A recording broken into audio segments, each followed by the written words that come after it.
for the masses. Headline edition, July 8, 1947. The Army Air Forces has announced that a flying disc has been found and is now in the possession of the Army. If the game is rigged, change the game. Game changer. I occasionally think how quickly our differences worldwide would vanish if we were facing an alien threat from outside this world. This is Fade to Black with your host, Jimmy Church, on the Game Changer Radio Network and KGRA, the Global Radio Alliance. I need your help to get to the year 1985. You're listening to Fade to Black with Jimmy Church on the Game Changer Network. Good evening. Fade to Black. Bespoke Radio. For the masses. Yeah. How you doing? Today's Monday, March 22nd, 2021. Let's do this, man.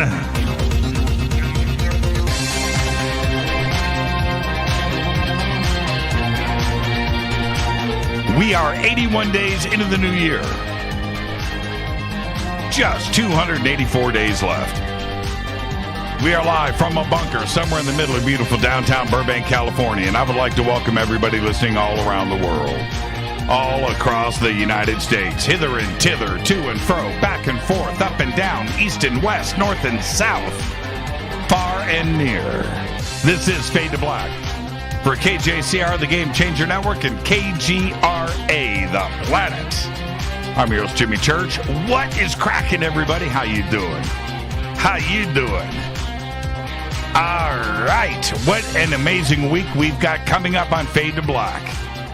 That's right. Tonight, Matthew Roberts is here, crew member of the USS Roosevelt, joining us for the first time on a major media network.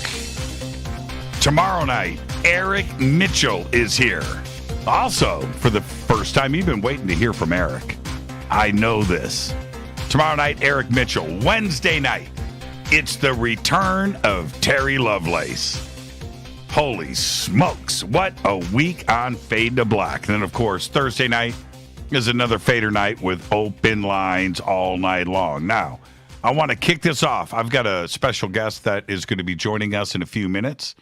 And this weekend, part of this weekend, special guest coming up.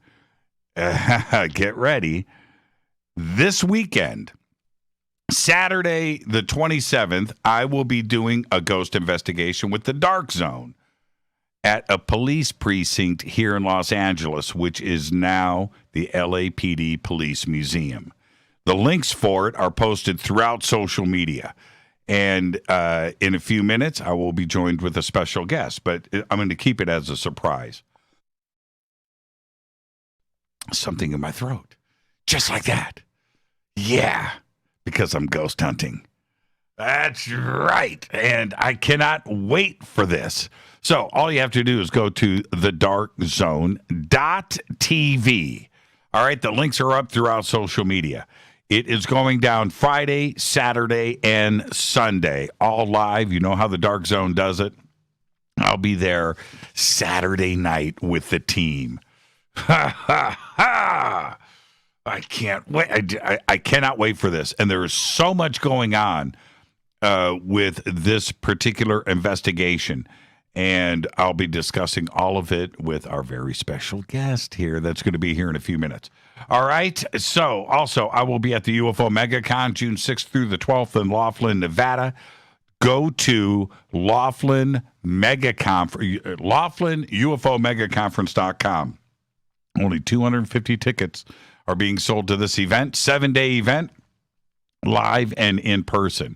Due to the 250-person attendance limit, that's it. Initially, they're only going to offer full week registrations.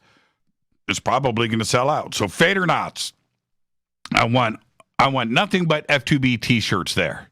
and hats. Get over to LaughlinUFOMegaConference.com. Okay, get over there, get your tickets now. Follow me on Twitter at JChurchRadio. And there you go. Now, I want to announce this also.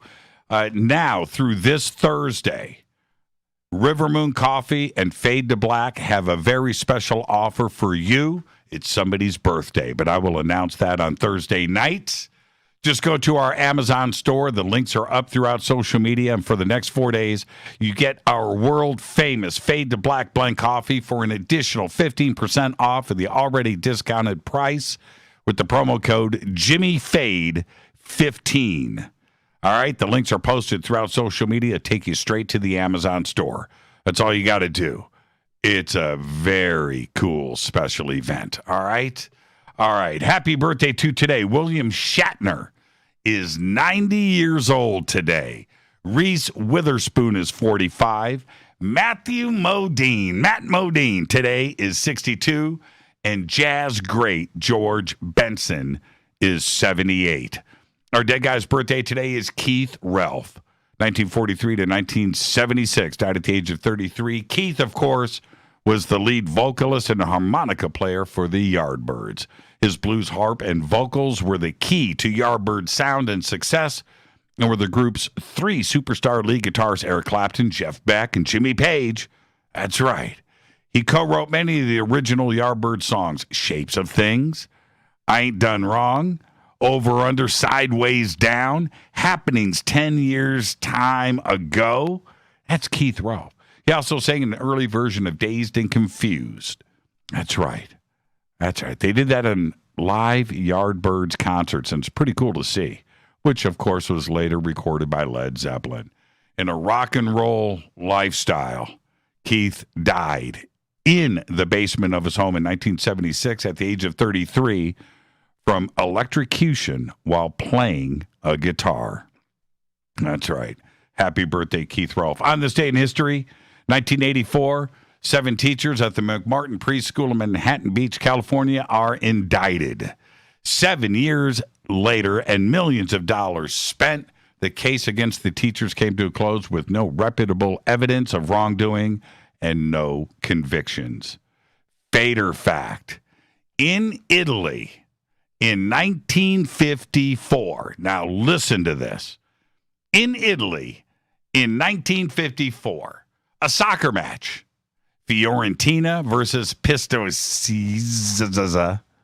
was suspended because multiple UFOs were spotted above the stadium, and the whole city of Firenze, listen, then a white sticky substance started falling from the sky. What happened is still a mystery. Absolutely incredible. Tonight, we welcome very special guest Matthew Roberts is here. Now, this is going to be tonight his first major media appearance. Okay, he was a crew member of the United States USS, United States ship Roosevelt, part of the carrier group. He was there for the Gimbal and Go Fast. We will be talking about all of that tonight and his new book, Initiation. Tomorrow night, right here, Eric Mitchell. Eric Mitchell is also joining us for the first time. Eric has quickly become one of the most respected voices in all of ufology. What he is doing now, how he is moving forward, how he is helping experiencers and contactees, and what he is doing, and his new documentary, all of this will be discussed tomorrow night with Eric Mitchell for the first time. And then Wednesday night, it is the return of Terry Lovelace. Now, going all the way back, now I am just going to say this. Terry was introduced to us through another researcher about 6 years ago, and who he was and everything that was going on with not only his law career and how he represented the United States and Samoa and everything else, right? And the state of Vermont and the medical board. It was like, this is one of the most incredible contact stories ever, Well, we were able to get Terry Lovelace on this show for the very first time. And what has happened to Terry since then has been extraordinary. And it was great for Terry and I a couple of weeks ago to finally reunite after so many years and talk about that very special night right here in this program and what has happened to him since. His new book has just been released, and we'll be talking about all of that on Wednesday night. And then Thursday night, of course, is another Fader night with open lines all night long. Now, I just mentioned this weekend with the Dark Zone, I'm going to head out and do another ghost investigation. We know what happened last time at the Queen Mary. It was amazing. The Dark Zone is an incredible network. Well, we're heading out to the LA Police Museum, and the entire investigation is going to go on from this Friday, Saturday, and Sunday, all live on the internet. You'll be able to check it out, select your cameras. You know how the Dark Zone does it. I will be there. I'll be there with the team in person on Saturday night. And now, joining me on the phone, this is an honor and a privilege right now, Bob Alanas. And Bob and his partner arrested Richard Ramirez. He fingerprinted him, and he took his booking photo. Now, at the time of his arrest, he was driving a stolen vehicle, casing homes in Brentwood. That's only part of the story. Today, Bob is also chairman of the board for the Los Angeles Police Museum, where we will be doing everything this weekend. And he's also an active police officer in the LAPD. I would like to welcome to Fade to Black, Bob Alanas. Bob, good evening, man. How are you? Doing good. I'm glad to be on the show with you. Yeah, it's this is a very special event this weekend, Bob, and I want to talk to you about that, but it's very hard not to talk to you about Richard Ramirez, right? I mean, I was in Los Angeles with so many other Angelinos that summer of 1984, 1985, and I know what I went through personally and everybody else in the city and the county. It was a truly terrifying time, wasn't it? Oh, 100%. I mean, everybody, including myself, was just looking over the shoulder, especially at night.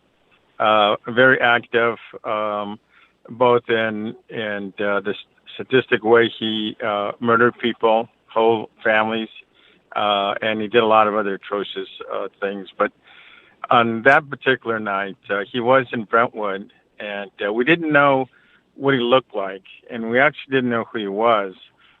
We did get a sketch of him, and so he was up in, if you may, I'll go ahead and tell you the story. But he was in Brentwood about 2, 3 in the morning, and he was casing the place, trying to find a residence that he could sneak in and commit his crimes. So one of the police cars that was in the area got my partner and I on the radio and asked us if we're in the area and to back him up on this person. So we headed their direction. We saw the Richard Ramirez. We pulled him over, and we ordered him out of the car. He was pretty quiet, very cooperative, and he definitely listened to exactly what we said. So my partner handcuffed him, and I ran up to the car. I checked it, made sure there's nobody else in there, and I noticed that he had punched the ignition with a screwdriver. This was a 74 Ford Pinto. And so it's unreported stolen. And that's what we booked him on, was the unreported stolen vehicle, which was later reported stolen by the owners when they woke up in the morning. So I took his photo, fingerprinted him, and processed him while my partner and the others were doing the police report. And it was pretty interesting to me after all these years. I look at this billboard, this Netflix show that came out on him, and they used my booking photo as part of the promo. Yeah, that booking photo still creeps me out to this day. And I have to ask you, and I'm sure that we'll be hanging out this weekend over at the museum, but what you know now, did he, and I know you've been asked this so many times, Bob, but I hope you can appreciate the question. Did he have that presence of evil? Did you feel something that night? Yeah, I mean, you definitely knew he was up to something, and just the way he acted, and yeah, he definitely had something there. He was more than just a person driving down the street to get something at 7-Eleven. That's for sure. We lived in Pasadena at that time, and what was very interesting for us in Pasadena was the locations of things, and you would, like put pins in a map, and you would see the reports on TV, and it was getting closer and closer to Pasadena. Pasadena was terrified. I know what we were going through, and the entire city was freaking out. I don't think anybody didn't get affected by this.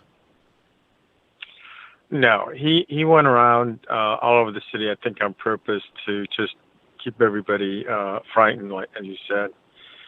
Pasadena with the larger homes and the property lines. I mean, that's perfect for him because you're not going to be able to hear somebody screaming maybe next door as easy as he would walk into an apartment, for instance. And what a relief when he was finally captured. And it was something that was that intangible, that terror, that feeling was tangible at that time. You could feel it. You could walk around and know that everybody was thinking the exact same things. It was just incredible. It was also strange to relive in that special because all of those feelings came back, and I hope that this community never goes through that again. And speaking of that, here we are. We're going to be over at the LAPD Police Museum all weekend, and it's haunted, isn't it? Yes. I mean, the building was built in 1925, and a lot's gone through there. Just being a police station for all those years, it was deactivated in 1983. In a few years, it'll be 100 years old, this building. So they've had a lot of unfortunate incidents in there. We had somebody that committed suicide in one of the old jails. And in addition to that, just a host of things, the Charles Manson, one of the murders, the Tates, the LaBiancas lived down the street. They were murdered.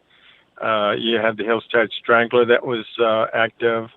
A lot of the gangsters back in the day. So there's a lot of things that lend itself to the paranormal that goes on in there. Now, is there one place? It's got a basement, so technically it's like 4 stories, right? And a basement in LA is kind of rare. But is there one floor to you that scares you? Is there one area? I think everybody on the staff gets a little eerie when they go down into the archives in the basement. 'Cause there's a lot of things down there, but the building itself holds a lot of secrets.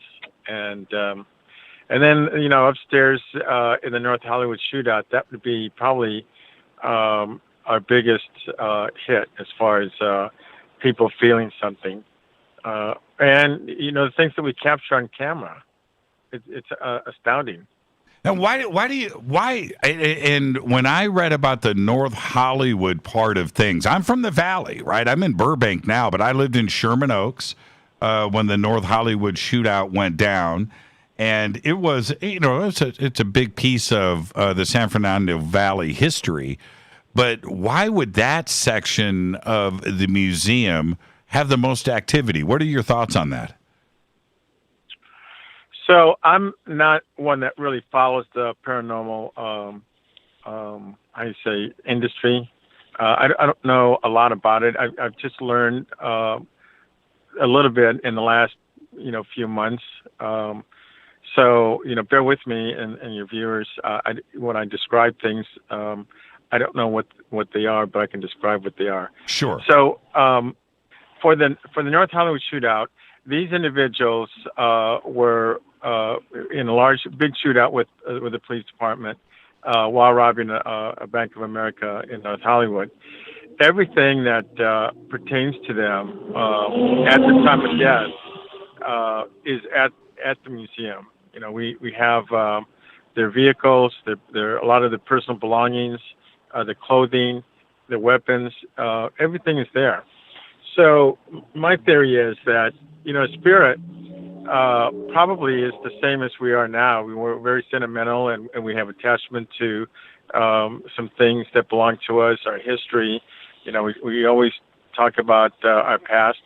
So for them, if you're a spirit and you come back here or you're in this area, the only place on the planet that has almost all your belongings, certainly everything at your time of death, is at the museum. Mm-hmm. And, you know, it could be an ego thing for them to come back and see themselves displayed the way they are.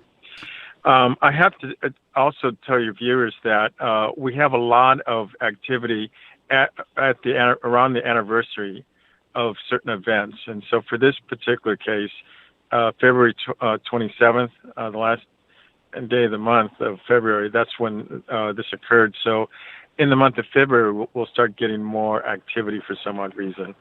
And there's one other, well, there's many at the museum, but there's one other case for me that has fascinated not only myself, but all of Los Angeles for so long, which is the Black Dahlia, which is still unsolved, isn't it? Yes. So the Black Dahlia, although we do have some of the items, most of those things are still with our with the LAPD Homicide Cold Case Unit, and homicides aren't closed out until they are somehow resolved. And in this particular case, it's still not resolved. So the Cold Case Unit every so often will open up the books and go through it and see if they can find something that might lead them to who did it. And how does that happen? So back when I came on in 1982, we would go to a crime scene and collect a lot of evidence. Some things we didn't know what it's about, but, you know, we collected it. Later on, as technology advances, we have DNA.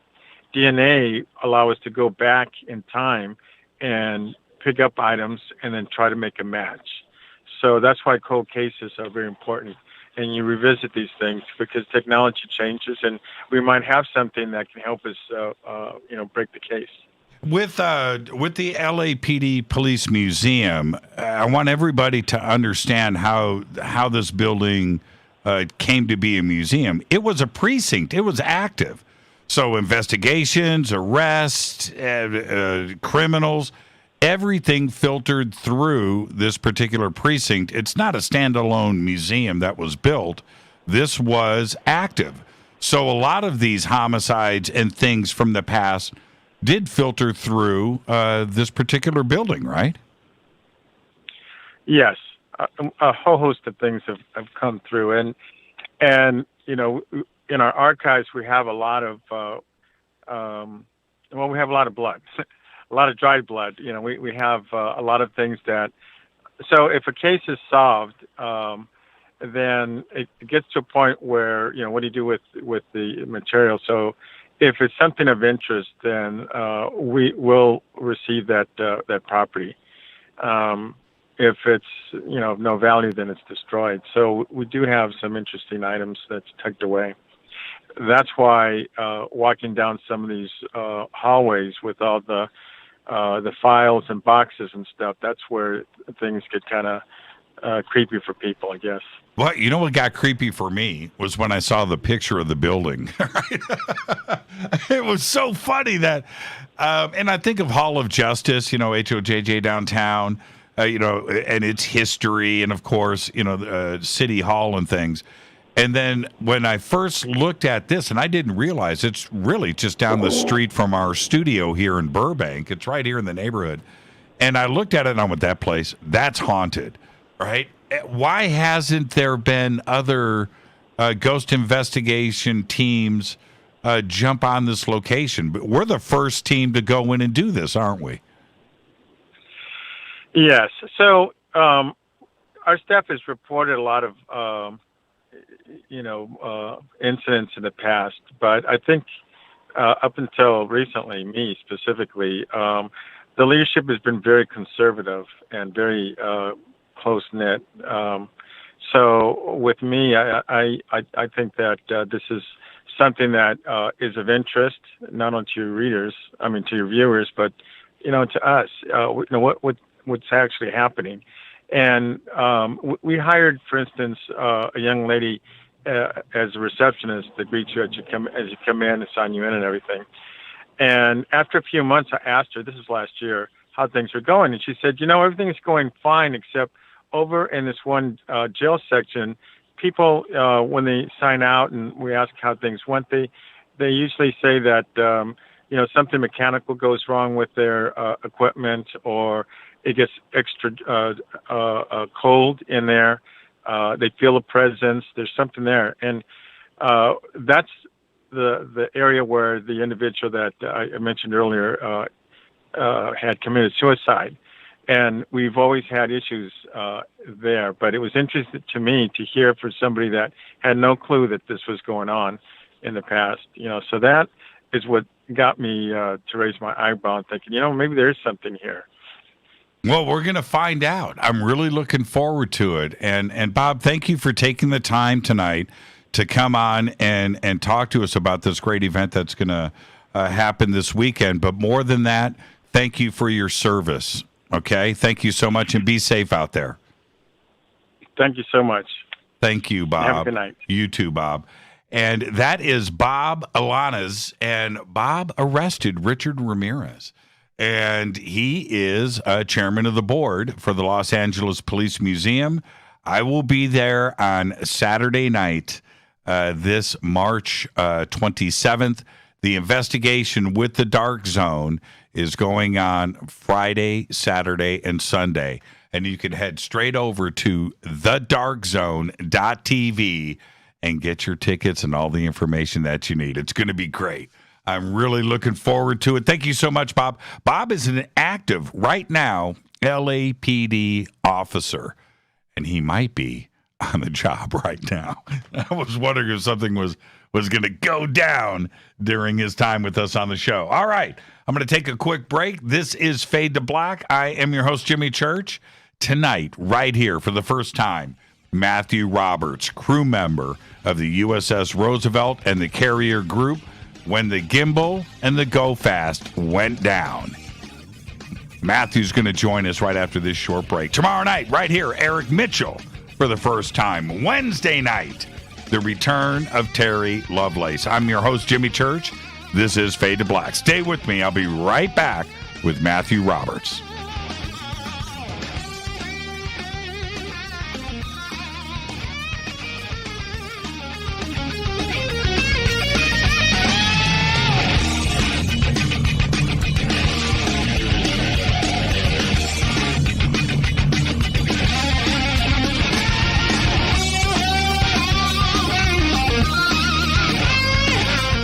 This is Nicole Church, daughter of you-know-who, and you're listening to Fade to Black on JimmyChurchRadio.com and the Game Changer Network. You're listening to Jimmy Church, Fade to Black. Fade to Black will now pause for alien identification. The station that talks the net. KGRA Radio. Introducing the Game Changer blend from Rivermoon Coffee that delivers a customized blend made specifically for the Fadernauts. If the game is rigged, change the game. It's a bolder cup with some bite. Game Changer is the coffee of choice for those that prefer an organic dark roast that is slightly lighter and milder, but it's still dark. With wild notes of pecans and chocolate, with a rich, balanced, full-bodied cup that is roasted to perfection for a great coffee to start your day, as an after-dinner coffee or anywhere in between. Artisan, small batch roasted to perfection. USDA certified organic, all Rivermoon coffee is freshly roasted and packaged in the USA. Just go to rivermooncoffee.com or click on the banners over on our site and use the promo code F2BBLEND for 15% off of your order today. rivermooncoffee.com. This is the only way forward. This is Fade to Black. Make contact. KGRAradio.com. This is Jimmy Church of Fade to Black, and you can get our podcast for just $2 per month. All you have to do is click on the podcast banner over at jimmychurchradio.com. Hi, folks. It's troubling times, and fear is pushing emotions, which in turn pushes health the wrong direction. Do you ever get an ache because life is uneasy? Try Life Change Tea at getthetea.com. Life Change Tea works on your digestive tract, helping to move food through quicker and comfortably so your health is spot on. Life Change Tea may not help with world issues, but it will help with your digestive issues. A glass a day helps keep the intruders away. So, change your life today. Log on to getthetea.com. That's getthetea.com. If your health game is off, get on by ordering Life Change Tea. Getthetea.com. And while you're on our site, look around at the great non-GMO organic supplements. And if you're a sales shopper, go to our specials page and see what's for you. I've been drinking the tea for 12 years, and I'm sure glad for its health benefits. Again, that's getthetea.com. Getthetea.com. The tea that makes you go. Fadernauts, when you think about the future of our country and where we're headed, do you wonder about the food supply? I do. Disruptions in the food supply chain could be disastrous, and they usually occur with little warning. That's why the smartest thing you can do today is to stockpile emergency food, water, and other essentials. I personally recommend My Patriot Supply. They're the nation's largest emergency preparedness company, serving millions of customers for more than a decade. In fact, they're the only source my family trusts for our preparedness plan. You should too. Right now, save 20% off a full 4-week supply of delicious meals that provide 2,000 calories a day. Saving 20% helps too, doesn't it? Especially now. So go to preparewithjimmy.com and get ready. That's preparewithjimmy.com. There's no time to lose. Do it now. 9 out of 10 geneticists agree. Fade to Black is not your father's radio show on the Game Changer Radio Network and KGRA, the planet. Hi, this is Rob Reiner from Anvil, and you're listening to JimmyChurchRadio.com. What's up? I'm Chris. What up? This is Kyle Massey, and you're listening to Jimmy Church Radio.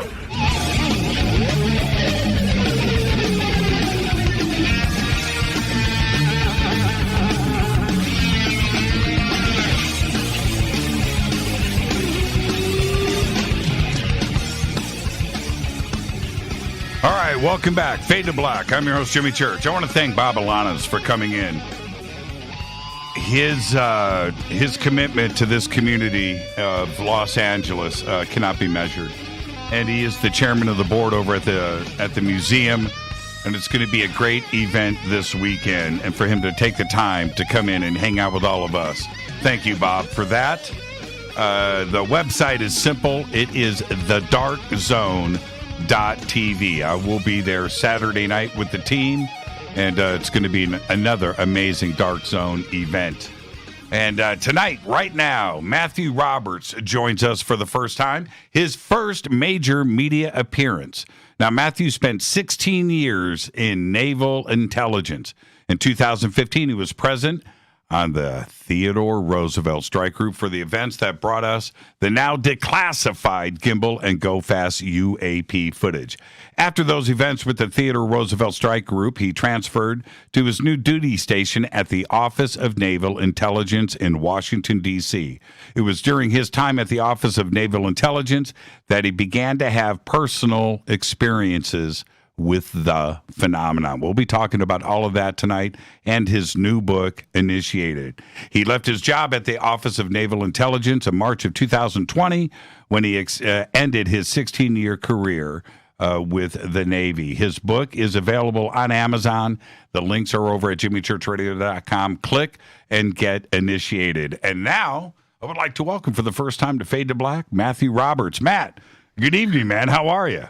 Good evening. Thanks for having me. It's great to be here. I'm honored. Yeah, man. No, the honor is all ours, my man. And before we get started, you get the first time guest disclaimer. Yeah. So, and it is this, Matt. It's just you and I sitting on my couch having a conversation as friends. And where the conversation starts, it starts. Where it ends. But we're going to end as friends. There you go. You ready? Yeah, absolutely. Now, so much to talk about tonight. We are going to run out of time. And I'm going to give you a warning now that at the end of the show, if we're still knee deep in it, I'm going to keep you up and you're going to go late. Okay? All right. Yeah, sounds great. Are you down for that? Yeah, absolutely. Now, I don't know if I need to start in the present day, and I've thought about our conversation tonight a lot. I don't know if I wanted to start with the present day or if I wanted to back up and start at the beginning, because we have two interesting scenarios that are going down right now. We have everything that is happening with the Department of Defense, which you're in front of. You just left the Office of Naval Intelligence a year ago, right? This is March of 2021. So all of this is fresh. But I want to actually go back. I want to go back before you joined the Navy. Okay? Let's start there. Right. Have you ever been interested in the UFO subject? No. I never had any interest in it.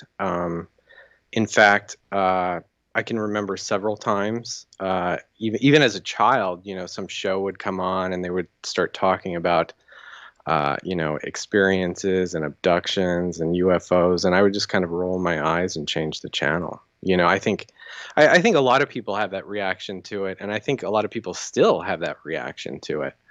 But of course, it became much more personal when it started happening to me. Now, I want the audience to know that Matt and I had a chance a couple of weeks ago. It's already been 2 weeks. It doesn't seem like it, does it? I know. But we had a chance to hang out and talk for a couple hours, maybe even a few hours. We went pretty late. And even our discussion, you can tell that you and I didn't agree on everything. And, right. and I really enjoyed that conversation. We should have, you know what? We should have just recorded that and played that tonight on the show and taken the night off, right? That's but right. I want the audience to know that you are very steadfast, and I really appreciate that. And so thank you for stepping out and coming forward. And this is a big event tonight. Not only for our audience, but for you to step forward and discuss these things. So in advance, I want to thank you for that. Thank you. So no interest in UFOs. Your family? Did you have a crazy uncle? Nothing like that? No. There was never any interest in this at all growing up. And of course, there were things that happened to me when I was young, but I didn't necessarily associate that with the phenomenon. So when I heard people talking about UFOs or alien abductions, it just seemed so out there. And I thought these people were just, I kind of had the attitude, go get your tinfoil hat. I think that was kind of my attitude towards it growing up. Now, with what you know now, do you carry some guilt? Right? Do you have burden on you now? I do, because I can't believe that I ignored this in the way that I did my whole life. I just needed it to smack me in the face before it kind of woke me up, The other part of this, and the reason why I say guilt is because especially with the Department of Defense in Washington, they have taken it upon themselves to tease and ridicule the UFO community, right? It has been their job to discredit anybody. And the rest of the country kind of goes along with it because they see what's going on. Now right? It's a pretty trippy feeling that all of these people that have been teased for so long and kind of put out there as being crazy are not so crazy, are they? No, not at all. And, I I went through such crazy things that I really did feel bad that some of these experiencers with their stories and just when I was going through all of this, I kind of remembered how I would roll my eyes at it and just dismiss it so easily, and that was a really hard realization. Now you spent so now let's get a little timeline here. 16 years with the Navy, and you carried a top secret clearance, of course. We'll get into your MOS and what you actually did in the Navy in just a minute. But the Roosevelt was 2015, so that's 6 years ago. So let's back this up for a second. There's a 10-year chunk of you being in the Navy where you're going through training. You probably went through Great Lakes, right? Yes. And which everybody does when you get into the Navy. You go through Great Lakes, you go through your training, which is extensive. That 10-year period leading up to 2015, that 10-year period, what does the Navy say about UFOs? Was there anything in your training? Was there anything there at all? No, there was nothing. I never was witness to any kind of encounter in that 10-year period. I kind of held the same attitude towards UFOs. There was nothing in our training telling us, if this happens, do this. That was never discussed. And to be honest with you, that was the last thing ever on my mind. That it was not something that I would have expected would happen. Now, when you first got into the Navy, what was your MOS? What was your initial training for? Cryptology. So I was a cryptologist. From the go? From really? From Jump Street, a cryptologist? Yes. Mm-hmm. Okay, so security clearances from day one? Yeah. Mm-hmm, absolutely. And take us through that process when you go through a security clearance. Oh, it's extensive. You have to fill out this long form about your entire background. They talk to everybody. They'll go back to your elementary school, right? And they'll talk to elementary school teachers. It is intense and it is very in depth. So if there was any kind of craziness in my past, they definitely would have found that. And were you nervous? No, I wasn't nervous at all. I mean, I knew I wasn't crazy. I knew I wasn't, I was kind of I was a pillar of the community. I didn't do anything to excess. I wasn't a bad person, so there was nothing I was worried that they were going to find because there's really nothing to hide, Oh man, I got tons of stuff. So you weren't worried about that? No. Okay, no. So you get your security clearance. Are there different levels? Look, I'm asking you directly because we hear the stories. Oh, there's this there's a Q clearance, there's a K, a P, and F. Are there different stages of security clearances? Yes, absolutely. And there are different things that you have to do for those different clearances. So like for a secret clearance, for instance, it's just there's a background check and a little bit of investigation to make sure that you've never been in trouble. But then you go for your TS, and that gets a little bit more intensive, and they start interviewing people in your past. TS being top secret? Yes. I'm guessing here. Okay, so TS, top secret. And what's above top secret? Well, it's kind of difficult to explain, but there's not anything above top secret. That's what I've heard. It's more just, within top secret, there are compartments and you can be read into certain programs, and there may be, things that, more extensive background investigations that have to happen before you can be read into a certain program. So there is that. And you can stop me at any point if I'm going too far, but I'm going to press as far as I can go. Okay, so you get your top secret. Did you have other security clearances besides top secret? I don't really want to get into what I was read into and what exactly I did. That's fine. So the answer is yes, but you can't talk about it.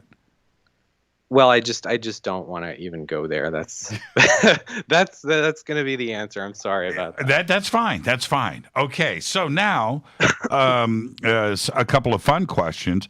As you're going through this, was there ever? I'm not going to ask you any national security questions or anything like that. But did anything ever come across your desk, or did you ever hear chatter about UFOs or UAPs anywhere? Leading up to yes, you're talking about this 10-year period. Yes. No, yes, no, nothing ever, and that wasn't surprising. Nothing ever. I never heard anything. And what, especially with a carrier strike group, I would assume that the captain of the strike group is a pretty powerful guy.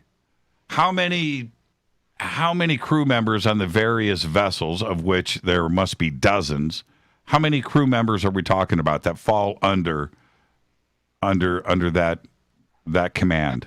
Oh man, I mean, so you're talking about like maybe the admiral of the strike group, right? You have the admiral of the strike group, then you have the carrier, you have multiple destroyers, you've got submarines, you've got missile, you've got frigates.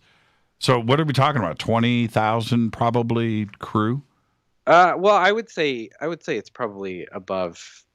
Well, I mean, on the carrier itself, you've got 5,000, 4,000. Yeah, and then on these smaller ships, you may have like 300 or so. Right.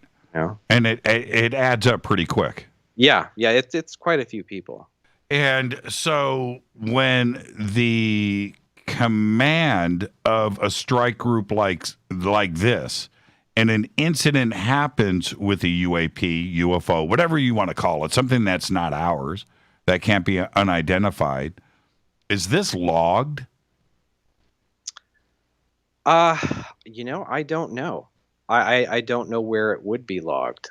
I have seen some new things online coming about various FOIA requests for deck logs. I never stood any deck watch, so I don't know if they were logging these things or not, to be honest with you. But now there are these FOIA requests, and these deck logs are being made public, and some of them do, indicate that there was some kind of UAP event. Now, and the other part of this is that if things do continue to get elevated like they are with the media and the UAP task force and everything that's happening right now, is it possible that this paperwork could be subpoenaed at some point and we can actually see what was going on these dates? Oh, I am the wrong person to ask that. I don't know what would be subpoenaed or what could be subpoenaed. I would imagine that congressional oversight, they can do whatever they want. Whether or not that's open to the public is another question, I think. Because there are all kinds of, things that can happen where they'll subpoena documents to Congress, and if those are classified, obviously, I think Congress is going to continue to keep that a secret. I don't know why that would change. Now, let's go to the week of the incident. Now it's 2015. Leading up to things before. Well, I'm going to let you tell the story here. But was there anything else strange that happened leading up to the Gimbal and the Go Fast? Well, I don't know that I can really get into too much of that. Well, hold on. Before you answer, let me ask you this. As a cryptographer, what was your daily duty? What did that entail? Well, honestly, I can't even go there either. I mean, everything I did 24 hours a day was behind a closed door, and it was classified. Right, but that's great. That's the perfect answer. My question is, just cryptographers got all kinds of secret spy versus spy connotations that are tied to it. It's really cool. But in what I'm wondering is, with that job, did the chatter filter through you, or was your job not associated with that? Is the question? Yeah, my job. So, that's kind of a difficult question, because I think that, I don't know, that may have happened had we been in real operations, but we were conducting training operations. So this was all about training. It wasn't real life. So I don't know if that would have hit my desk or not. Interesting. And now, the understanding is, in a general sense, that you guys were off of the east coast of Florida, correct? Yes. What part of Florida? We were off the coast of Jacksonville. So you were where you should have been, right? Yeah. That's one of the biggest naval installations in the world, right there off in Jacksonville. How far offshore was the strike group? I think that getting into that might be getting into some classified. So it's a training mission. Yeah, it is. But so it's whenever you're talking about a ship's position or where a ship normally goes for these types of operations, getting into specific locations, I think, might get into something that might be classified. Well, okay, because the reason why I'm asking is that, was it in international waters or was it in national waters? I don't want to say. Could you see the coast of the United States? No, you couldn't. Okay, all right, good enough. I'll get it all out of you, man. Okay, so you guys are off the coast of Florida, Jacksonville. You can't see the United States from where you are, and there wasn't much chatter like in the week or two leading up to this. Like, there wasn't any other strange sightings that anybody had? No. And I'm referring to like what happened with the Nimitz. There were weeks of things that led up to the big event. But in the case of the USS Roosevelt and the strike group there wasn't anything in advance. No. And so when was the first, when did you first hear about the events? So, in my shop, we had wrapped up our portion of our testing for this exercise. And so I was just we were kind of taking it easy a little bit in the shop. We were waiting to be debriefed about our performance. Someone else from another part of intel on the ship came up to me and said, "Hey, check this out. You're not going to believe this." So he told me where to find it. I pulled it up on my computer and started watching it, and it was the same footage that is now public. It was the gimbal footage. That was the first video I saw. I next watched the Go Fast footage. And this other officer or crew member, what did he say? I know he said, "Check this out." Did he say anything else? Did he say UFO? Dude, little green men, Mars attacks. I don't really, to be honest with you, I don't really remember what he said, because in watching this, it was so just immediately shocking, that it was like zoning out all of a sudden. Something had a shovel had hit me in the face, and you can't even hear what's going on around you. All you can see is the screen in front of you, and you are seeing something that you cannot believe. Now, we're going to take a quick break right here, but I'll set this up for our return. This is the first time you saw the footage. When was the footage shot? How old was it by the time you got to see it? You know, I don't exactly remember. I don't know. I mean, was it the day before? It was around the same time. It was within a day or two, I think. From what I remember. Now, at that point, when you're looking at the footage, did you think that you knew who the pilot was? No,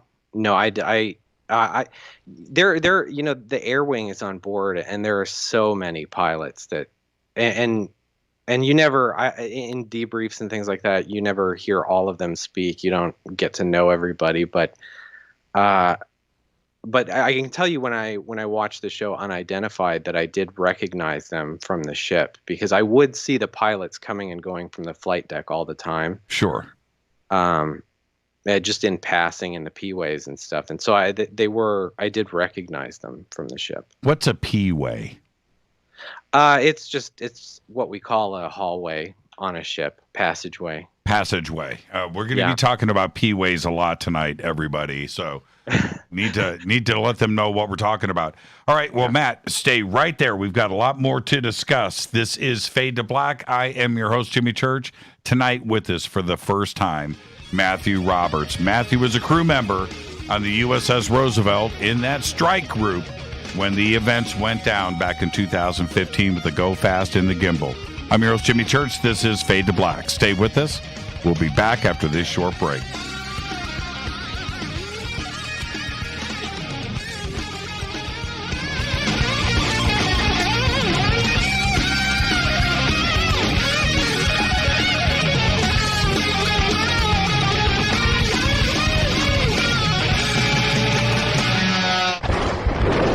This is Fade to Black with Jimmy Church on the Game Changer Radio Network and KGRA, the Global Radio Alliance. This is KGRA Digital Broadcasting Station, Salt Lake City, Utah, Van Buren, Arkansas.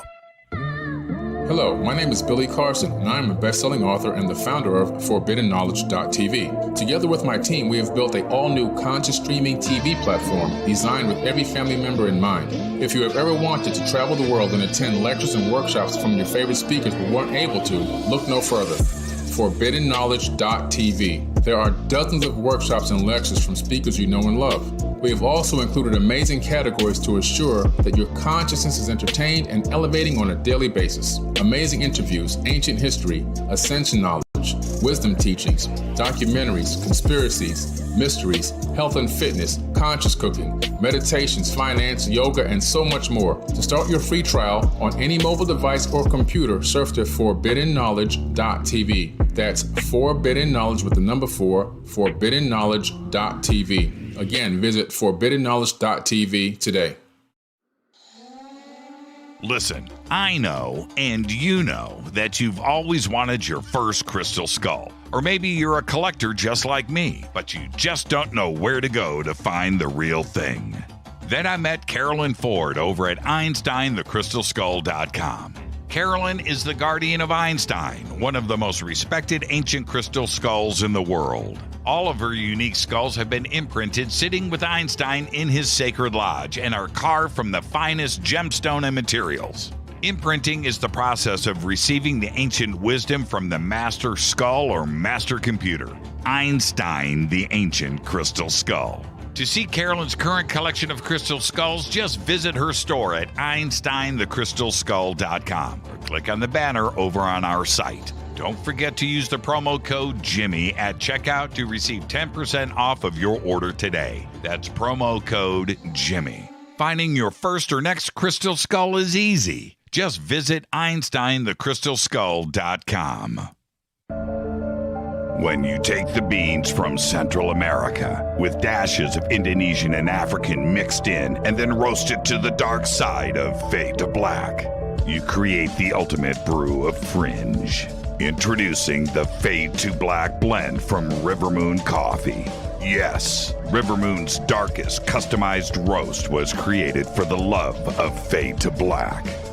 The alchemy of masterful roasting and smoking the beans is in every sip of this full-bodied, dark Java. I need my coffee dark, deep, with distinct bittersweet chocolate highlights, just like the bunker. Leaning further into the darkness of the roast is Fade to Black blend from Rivermoon Coffee. Just click on the banner at jimmychurchradio.com and use the promo code F2BBLEND for 15% off of your order today. Hello, I'm Katie, and you're listening to my main man, Jimmy Church, on jimmychurchradio.com. Hi, this is Ray Hobbs here, repping the planet, and you're listening to my good friend, Jimmy Church, Fade to Black, on the Game Changer Network and the KGRA Digital Broadcast Station. This is Toby Kebbell. You're listening to JimmyChurchRadio.com. Don't hurt me, Jimmy.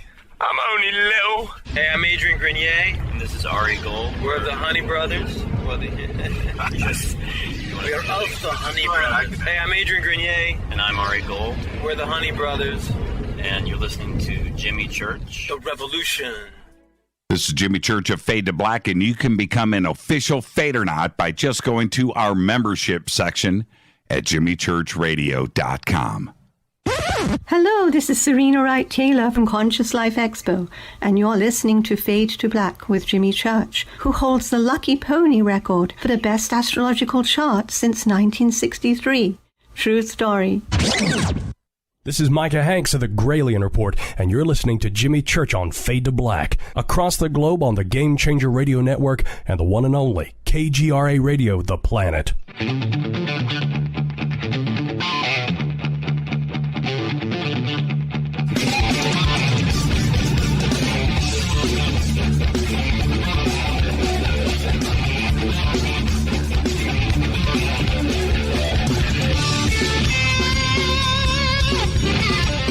Welcome back. Fade to Black. I am your host, Jimmy Church. Tonight, Matthew Roberts is here. He's a crew member aboard the USS Roosevelt and the Strike Group when the events went down in 2015 with the now famous, infamous Gimbal and Go Fast UAP footage. I want to remind everybody, tomorrow night, Eric Mitchell is here. You're not going to want to miss that. And again, for the first time.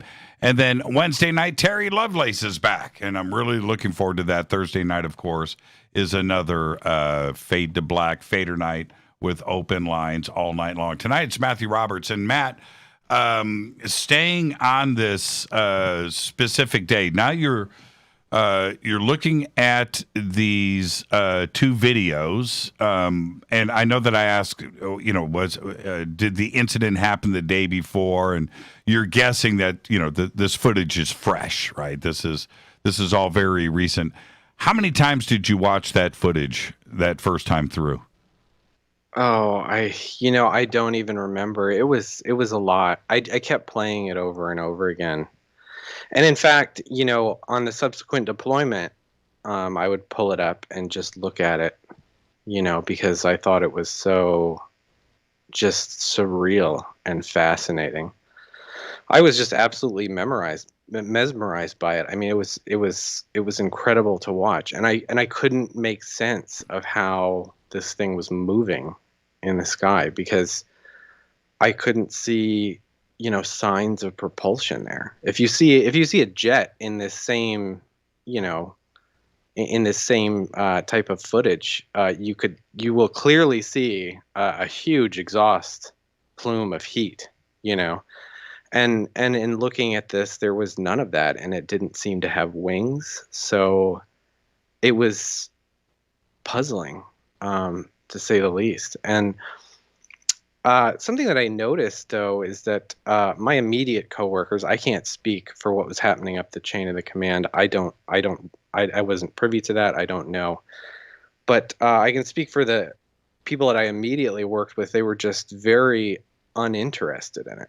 Now, that's a very crazy point, right? Where they didn't get the vibe that you did. And right. I'm sure that was pretty confusing to you. What was the chatter like on board the ship, in the cafeteria, around the food, the water cooler kind of thing. What was that chatter like? So for the most part, there was no chatter about it. I found myself just wanting to be immersed in this and wanting to figure this out. And people around me were just kind of like, oh, are you watching that again? What are you doing? But yeah, I mean, I did hear it mentioned, in one of our closed door spaces, there were two pilots who were standing in a doorway, and they were talking to each other, and they said, hey, did you see the UFO footage? And the other one says, yeah, I saw it, but at this time I was taken off. Because for me, I had this, I didn't understand it at the time, but it was this incredibly powerful, emotional experience for me to sit and watch this footage. And so, any mention of it, and I was just like, I'm getting out of here, and so that was kind of my attitude when I heard them talking about it. I just threw my eyes at the floor and. What was that's very interesting. The pilot that asked the question, that's one thing. What was the reaction of the other pilot? He said, I watched it, and then it kind of turned into mumbling as I was quickly making my way out of there. But yeah, people were talking about it.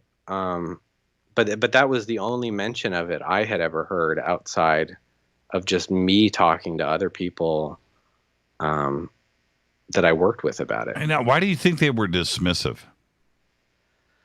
I think I think that speaks to a greater truth about all of this. I think that deep down we all kind of know what this is.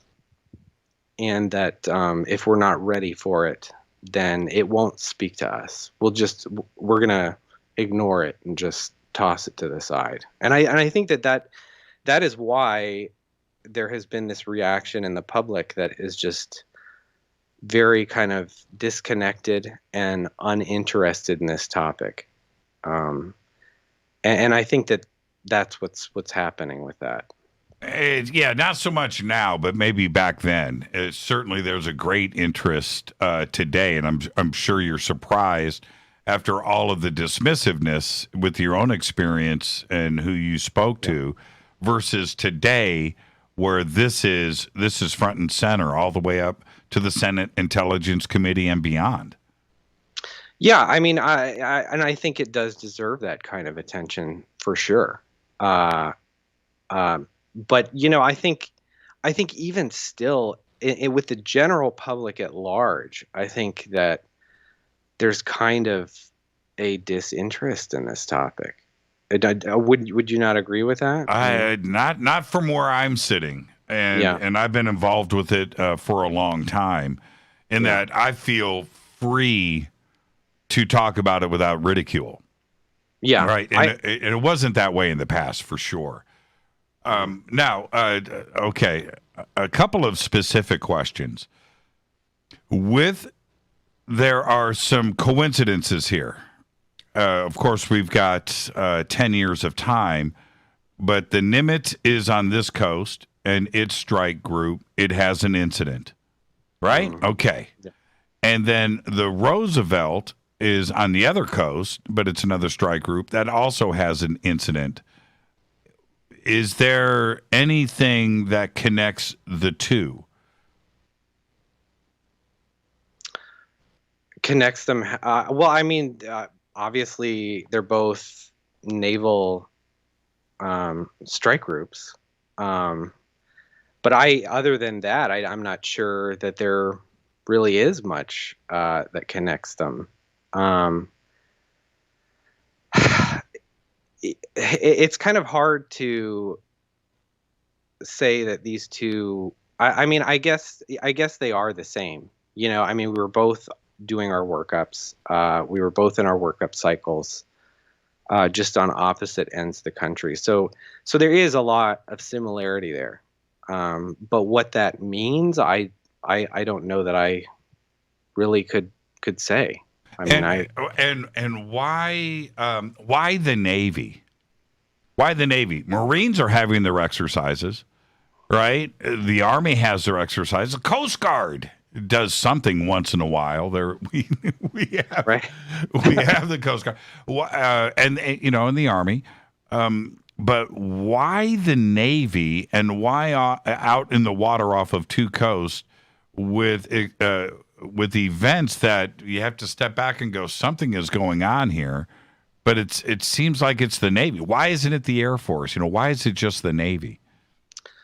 Well, I mean, I think it is also the Air Force. There are these eyewitnesses. Terry Lovelace is a perfect example. You're going to have him on, later on. And he was in the Air Force. And there are all kinds of accounts of these things flying over nuclear missile silos and things of that nature. Yeah, and I totally get that part of it. Yeah, but I'm talking about the Senate Intelligence Committee and everything. Everything is it's all Navy right now. There isn't any conversation about what the Air Force is seeing or what they're or the Marines or the Army. Where in the past it has been nearly an exclusive Air Force club, and I'm talking about with UFOs. Now today it's the Navy. Why do you think that is? I don't know. I don't know. I don't know the answer to that. That kind of a decision would be well above my pay grade. I don't know. Now, and going back to the Nimitz, and with the crew members of the Princeton and on the Nimitz, where there was a lot of conversation and testimony about helicopters arriving, men in suits, hard drives being pulled, evidence being taken off of the ship and gone somewhere, nobody knows where. Anything like that happened with the Roosevelt?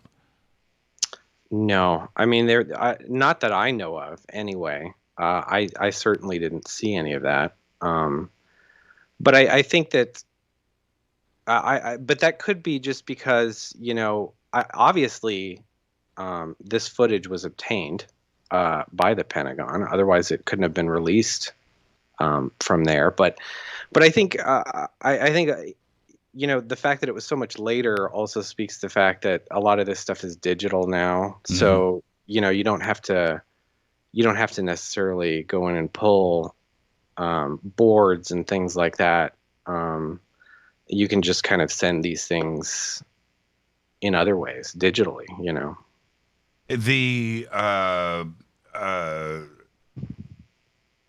There must have been everything that happened with the Nimitz would happen with your strike group as well. And I'm talking about radar operators, radar evidence, other signal intelligence that goes on with your strike group happens with any strike group.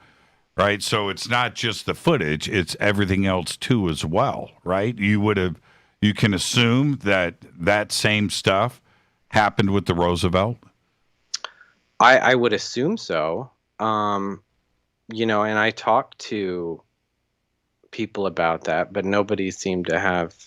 I mean, I reached out to those people, and none of them really remember this happening. And honestly, I'm going to tell you. This is what I'm talking about when people are just very uninterested in it. A lot of the people that I talked to who would have known and would have worked on that at the time just had no recollection of it whatsoever, and they didn't even know what I was talking about. They were like, "What footage? What do you mean?" And then I have to send them the New York Times article, and then they're like, "Oh yeah, whatever." I don't really even remember that. Now, is it because that some that you have spoken to are still enlisted? I don't think so. I really just think that they don't remember it, and at the time they didn't care. Why what would explain with the Nimitz, which was quite a long time ago, 16 years ago now, 17 years ago. It's 2004. This is 2021. Those crew members have no problems coming forward. Why hasn't that happened again with the Roosevelt? Why don't we see the same thing? I think the Roosevelt was a little bit too recent. People haven't retired yet from that experience. So I fully expect that there probably will be more at some point. But I haven't been able to personally find any of those individuals. Who were the pilots that were involved with the Go Fast and the Gimbal? I don't know. I wouldn't recognize them by their voice. I have no idea who they were. Yeah, to my knowledge, I don't know if anybody has come forward yet. Have they? I don't think so. I think in watching Unidentified, I think Lou Elizondo was trying to get one of them to come forward, and they opted not to. Right, probably because they're still active duty, I would think. Yeah, and if you're a pilot, you don't want to be labeled crazy. I mean, that's your bread and butter, and if you're labeled crazy, you can't fly anymore. What do you, that's Yeah. And now when you look at putting the gimbal footage aside, and I'll keep my opinions out of this conversation, but putting that aside, when you look at the Go Fast video, what do you think you're looking at there? I don't know what it is. It would be something that I would classify as a UAP. It's really unlike anything I've ever seen before. Is the footage that you saw on board the Roosevelt, is it the same length, or did you see longer versions of these videos? No, it's the exact same footage. I never saw a longer version. I never saw anything that was more clear than what has been released. It is exactly how I remember it. It's how you remember it. And so when they have a conversation in the radio conversation between the pilots, when they said there's a whole fleet of them. Yeah. Right? But we never see that in the video. So you never saw a fleet of anything? No. No. But, on the show Unidentified, one of the pilots, he explains what that means. And he kind of draws out what he saw. Right. And what do you think that indicated? Well, I think that indicated that there were others. There were other craft, probably similar, if not the same as this one. Do you think that there's additional footage of all of these incidents? I know that you saw the two, but there must be lots more footage of not only both of these, but others as well that the Pentagon hasn't released. You mean from like other No, I mean specifically with the Go Fast and the Gimbal. Honestly, it wouldn't surprise me if there's more, but I don't know. I didn't see more. If that makes any sense. So I can't really answer that. And it's not that I'm being no, I understand. Trying to hide anything. I don't know. No, like I said, it would not surprise me if there is more. Now, how long were you on? I almost said stationed. How long were you on the Roosevelt? Total? Yes. So I was on the Roosevelt for probably 2 years, and then we did a hull swap and a home port shift with the George Washington. So the whole crew just jumps on another carrier.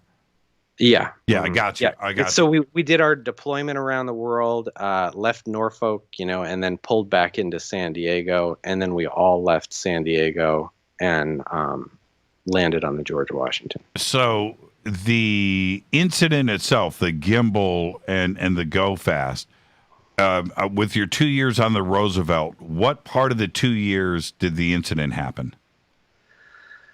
It was probably around, well, it was a little more than midway. Midway. So you spent another year on the Roosevelt, is what I'm getting at. Yeah. Because immediately after that, we went into our deployment, and that was, like I said, that was an around the world deployment, so it took a little bit longer. We were on that for 9 months, and then when we pulled into San Diego, there was some time that we kind of sat there for a couple of months. So, I mean, I didn't get home until maybe 10 or 11 months later. So for the next year, what was the environment like, not only for you personally, but for everybody else? Did the UFO chatter continue over the next year? How did that go? No, I had not heard anything, until, I will say though that, the pilots on Unidentified talked about how they came back when we were in the Middle East. And I can kind of confirm that because I was busy with my own work.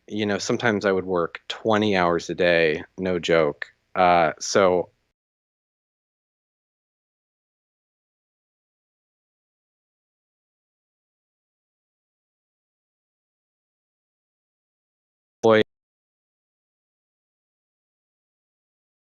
kind of passing, he kind of gives me this crazy look and he says, "They're back." And I was like, "What?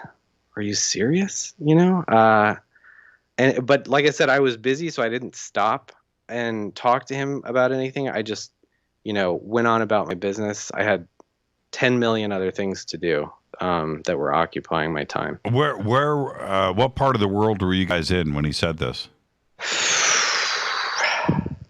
I don't remember. Well, I mean, we were in the middle. We were probably, I don't know if we were in the Gulf or just outside the Gulf. We were around that area, I'm sorry. Say that again. I can't remember if we were in the Gulf or outside the Gulf or, where exactly in the world we were, but we were in that kind of general vicinity. Okay. So, and what is interesting here is that we're not talking about the East Coast of the United States now. We're talking about halfway around the world. And he says they're back. He can only mean one thing. Yeah. I knew kind of what he was talking about, but yeah, I wish I could have, delved deeper into that, but I had a job to do. So there was no other conversation after that? Any footage and anybody else talking about the second incident? No, not that I recall. Very interesting. Now, you come back to the United States. You guys do in San Diego, you guys do the hull swap.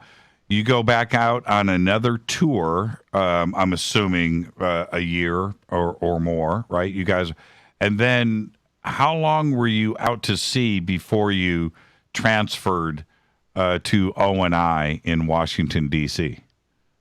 Well, it was on the George Washington. We didn't deploy after that. We were just kind of, going in and out, doing exercises, stuff like that. So we were at home for most of that time. But we would go in and out occasionally, catch some planes, because there's this pilot proficiency that has to happen. They have so many landings on a carrier and keep up their practice and things like that. So, a carrier will go out there and park and catch planes. But we weren't deployed at all. But how long were you on the George Washington? That was your last. Was that your last ship? Yeah, that was. Yeah, I left the George Washington probably in the summer of 2017, maybe. And I went and did a short school and some extra training before I went on to O&I. which is the Office of Naval Intelligence, which is in Washington, D.C. Yes. And what was your gig there? You know, I can't even talk about what I did on a daily basis there. It was all behind closed doors. All top secret stuff. Yeah. Anything to do with UFOs? No. Ever. Nothing. Nothing. And I'm only asking because we know what went down not only with the Roosevelt, but the Nimitz. But in 2017, you have the article that comes out in the New York Times. Everything is now out in the open. It's the United States Navy and their pilots. And what was discussed about this with you and everybody that was around you? Yeah, so I mean, when I got to O&I, this was something that I talked to my coworkers about at O&I, about how I'd been on the Roosevelt and we'd encountered these crazy craft, that weren't from here. And this was just kind of something that we would talk about. It wasn't in the line of work or anything. It was more like a sea story. People always tell these stories about previous ships they were on and the things that happened. And so, that was one of the things that I brought up, and people were like, oh, come on, get out of here. That didn't happen or whatever. But then, the article hit and I was like, aha, there's this footage. So I when I got to work, after I watched it, I pulled it up at work and I was like, hey, this is the footage from my ship that I was talking about, and everybody kind of gathered around and was watching it, and they're like, that's crazy, What went through your mind? I kind of felt vindicated because, there were people who were like, kind of like, oh yeah, okay, that didn't happen, but then, when this hit and it's in the New York Times and it talks about, all these higher ups at the Pentagon and everything, it was like, yeah, that really did happen. And that is the exact same footage I saw. Now, we're going to take a quick break, and when we come back, we're going to go to the next phase, because you eventually leave the Navy last year and everything that was going on in your personal life. So we're going to do that next. This is Fade to Black. I am your host, Jimmy Church. Our guest tonight, Matthew Roberts. Matthew was a crew member on the USS Roosevelt in that strike group when the Gimbal and Go Fast UAP footage was shot. We've got more with Matthew and his new book, Initiated, when we come back after this short break. Stay with us.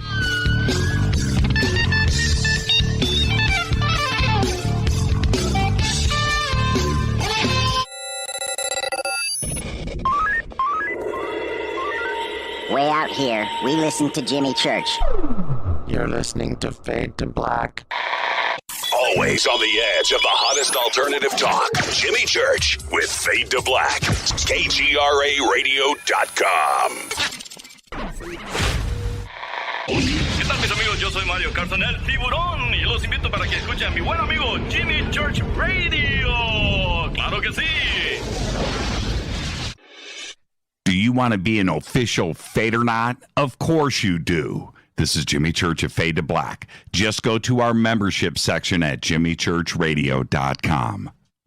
Fadernauts, when you think about the future of our country and where we're headed, do you wonder about the food supply? I do. Disruptions in the food supply chain could be disastrous, and they usually occur with little warning. That's why the smartest thing you can do today is to stockpile emergency food, water, and other essentials. I personally recommend My Patriot Supply. They're the nation's largest emergency preparedness company, serving millions of customers for more than a decade. In fact, they're the only source my family trusts for our preparedness plan. You should too. Right now, save 20% off a full 4-week supply of delicious meals that provide 2,000 calories a day. Saving 20% helps too, doesn't it? Especially now. So go to preparewithjimmy.com and get ready. That's preparewithjimmy.com. There's no time to lose. Do it now. So, you love talk radio? Then you'll love TalkStreamLive.com. TalkStream Live is always on, 24/7, with the best streaming talk shows. Find your favorite talkers and discover some new ones. It's free, readily available online or on mobile with any smartphone or tablet. Finding your favorite talk shows all in one place has gotten a whole lot easier. Just go to TalkStreamLive.com. Be sure to download the free apps from Google Play or the iTunes App Store. You listen to us, and we listen to you. And so does the CIA. KGRARadio.com. You are listening to Fade to Black with Jimmy Church on the Game Changer Network. Oi, oi, I'm Reese Evans. You're listening to Jimmy Church. This is Revolution. The revolution will not be televised. The revolution is on radio. Ciao.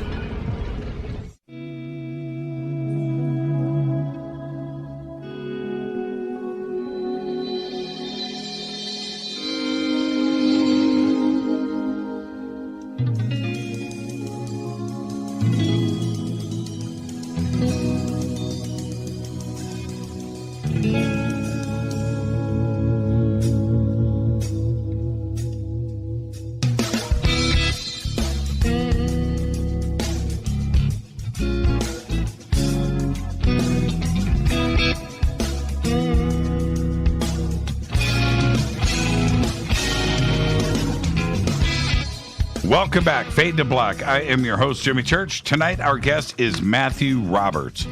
He's crew member aboard the USS Roosevelt and the Carrier Strike Group when the Gimbal and Go Fast footage was shot. And before we get back to Matthew, I want to talk to you about Virtual Shield VPN.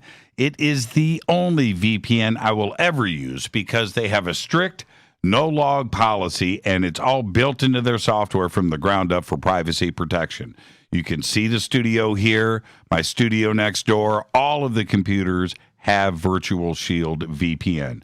Virtual Shield routes your internet through advanced encrypted servers across the globe to prevent your internet service provider from spying on you. Simple. Just go to virtualshield.com/fade to black. That's all you got to do. And you will get Virtual Shield VPN for 50% off today. You can also click on the link in the video description box below, and you will get Virtual Shield VPN for 50% off. Do it now. Oh, man. Virtual Shield VPN. I am so happy. And our guest is Matthew Roberts. And Matthew, continuing this conversation really quick, would it surprise you if the Navy came forward and said, hey, it was Northrop Grumman, these were drones, they were being tested on the Navy to test the radar, to get crew members' responses, to see how the pilots responded? Would that surprise you? Yes. Why? It would. Why? Because that is not something that would happen typically. And I know Lou Elizondo has spoken about this, but we're just not in the habit of testing our own equipment on our own people.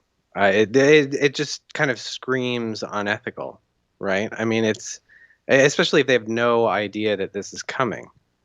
I'm sure within testing of stuff that we have, all of the people who are participating know what's happening. They're aware of what's going on. But in this case, there did not seem to be that. And they certainly wouldn't come up to a strike group that is in the middle of a testing phase and doing training workups to test equipment like that. It just doesn't, we just don't do that. It's real strange for me as an outsider looking in. I'm a military brat too, as well. And I've been on many deployments with my dad, but that would be the perfect environment to test something. I mean, that's what it says to me, especially something that would be top secret. Right. I think that there are rules in place against that, and I just don't think that would happen. I get that you say you were a military brat. I think a long time ago, I don't think this was always the case, right? Right. There's this whole history of the government just doing awful kinds of testing. Dropping nuclear bombs. Yeah, I mean, so I think that hasn't always been the case, but I think today that no longer happens. And in your 16 years in the Navy, to your recollection, there wasn't anything like that ever happened? No. In fact, if we were, I have been involved in stuff like that where they are testing something, and like I said, all participants are aware of this. You know you're going out there for this, and this happens. So everyone is informed and nobody's surprised, and that's the way that works. The other part of this is you left the Navy last year in 2020. Do they know that? With your clearances and with your position inside of the Navy, do they know that you're out talking about this today? They knew I was writing a book, so it had to be vetted before I could release it. It was cleared by them, and I had to put this disclaimer on the front of it, that these views are my own and not the views of the Department of Defense or the Pentagon. Did they have any issues with any parts of the book? No, nobody ever came back to me and said, don't include this or don't include that. I mean, I pretty much know. I'd been in the Navy for 15 years at this point. I knew what's classified and what's not. I knew to leave those things out. So there was nothing in there for them even really to pick out and say, you can't talk about this or that. Now, you know that they're listening to this show right now, right? You know this. Oh, yeah. Yes. Yeah. Okay. So, and I appreciate you staying in bounds when you needed to stay in bounds, but it's my job to push you to the edge of the cliff, right?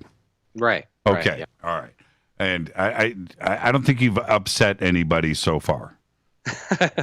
Thank you. It's good to know. Well, see, this is the other thing. You and I, in our conversation a couple of weeks ago, even then, in a private setting, there's a zone that you just wouldn't go into, even privately. And so I'll let them know right now that you stayed in bounds even then, and I did my best. And you can tell everybody, Jimmy pushed me, didn't I? Yes, you did. You certainly did. Okay. You were very insistent, and I just... Well, it's an opportunity to talk with somebody who was there with the top secret clearance, and I want to know the details, and I'm gonna try to get. I didn't get much, but back to. Do you expect to hear from somebody in the future? Would it surprise you to have them reach out? No, it wouldn't. It wouldn't, would it? No, I would. I would almost say that I would be surprised if they didn't, but I don't know. Who knows what the future holds? Yeah, absolutely. Now, okay. Now let's back up. You left the military, you left the Office of Naval Intelligence in March of 2020. After the events in 2015, did anything start to happen in your personal life? Not immediately. And I think, looking back on it, I think it was just because I was so busy. I had a lot of collateral duties on the ship. So, in other words, I had my job, but then I had all of these other responsibilities as well within the Navy that I had to, and on the ship that I had to take care of. So I was very busy. I was known, as kind of a high functioning multitasker. Give it to him. He'll take it and run with it, and we won't have to worry about it. That's the person that I was, So, it was always kind of in the back of my mind at this point. And it was always just there, kind of gnawing, like, I just had this kind of, I wonder what that was, but at the same time, I knew that I had never up until then heard anything about this. So if there was a program for it, I wasn't read into it, and chances are I never would be. So, what's the point in even wondering about it? But it was always there, and I would think about it quite often. And then what happened? So then, I transfer to O&I, and I had kind of a medical emergency, I guess you could say. I was hospitalized for a saddle pulmonary embolism, which was very serious. What is that? So it's basically, I had a blood clot that was in my leg, behind my knee, and those clots kind of broke off, and then they go through your circulatory system and they end up in your lungs.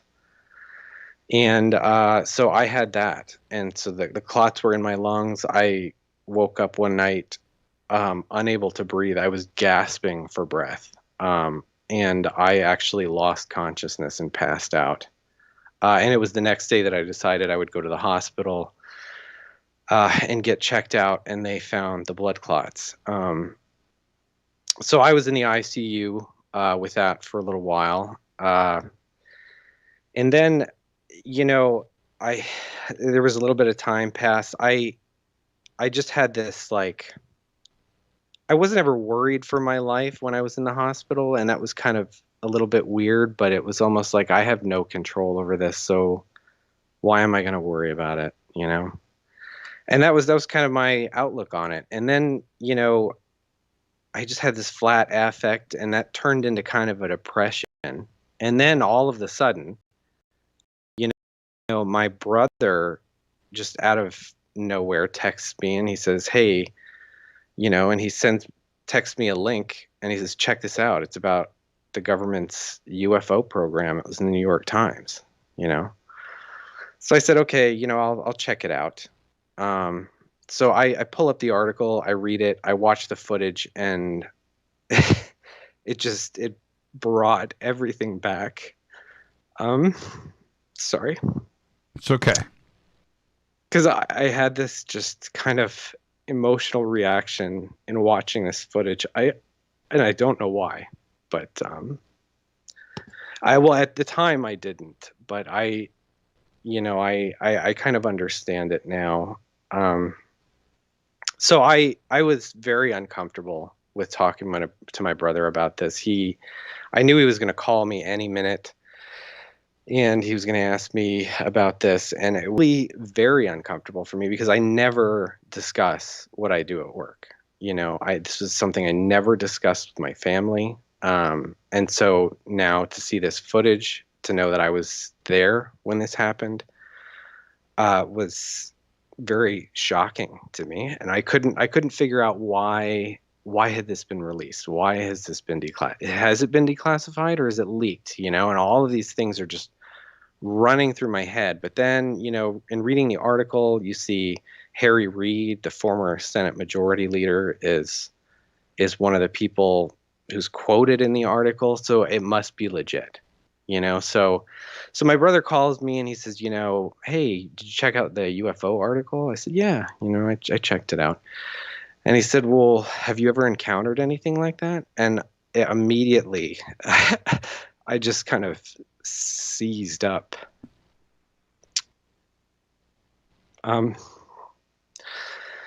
Take your time. It's okay. I will say that when I was watching this footage, it rose to kind of a level of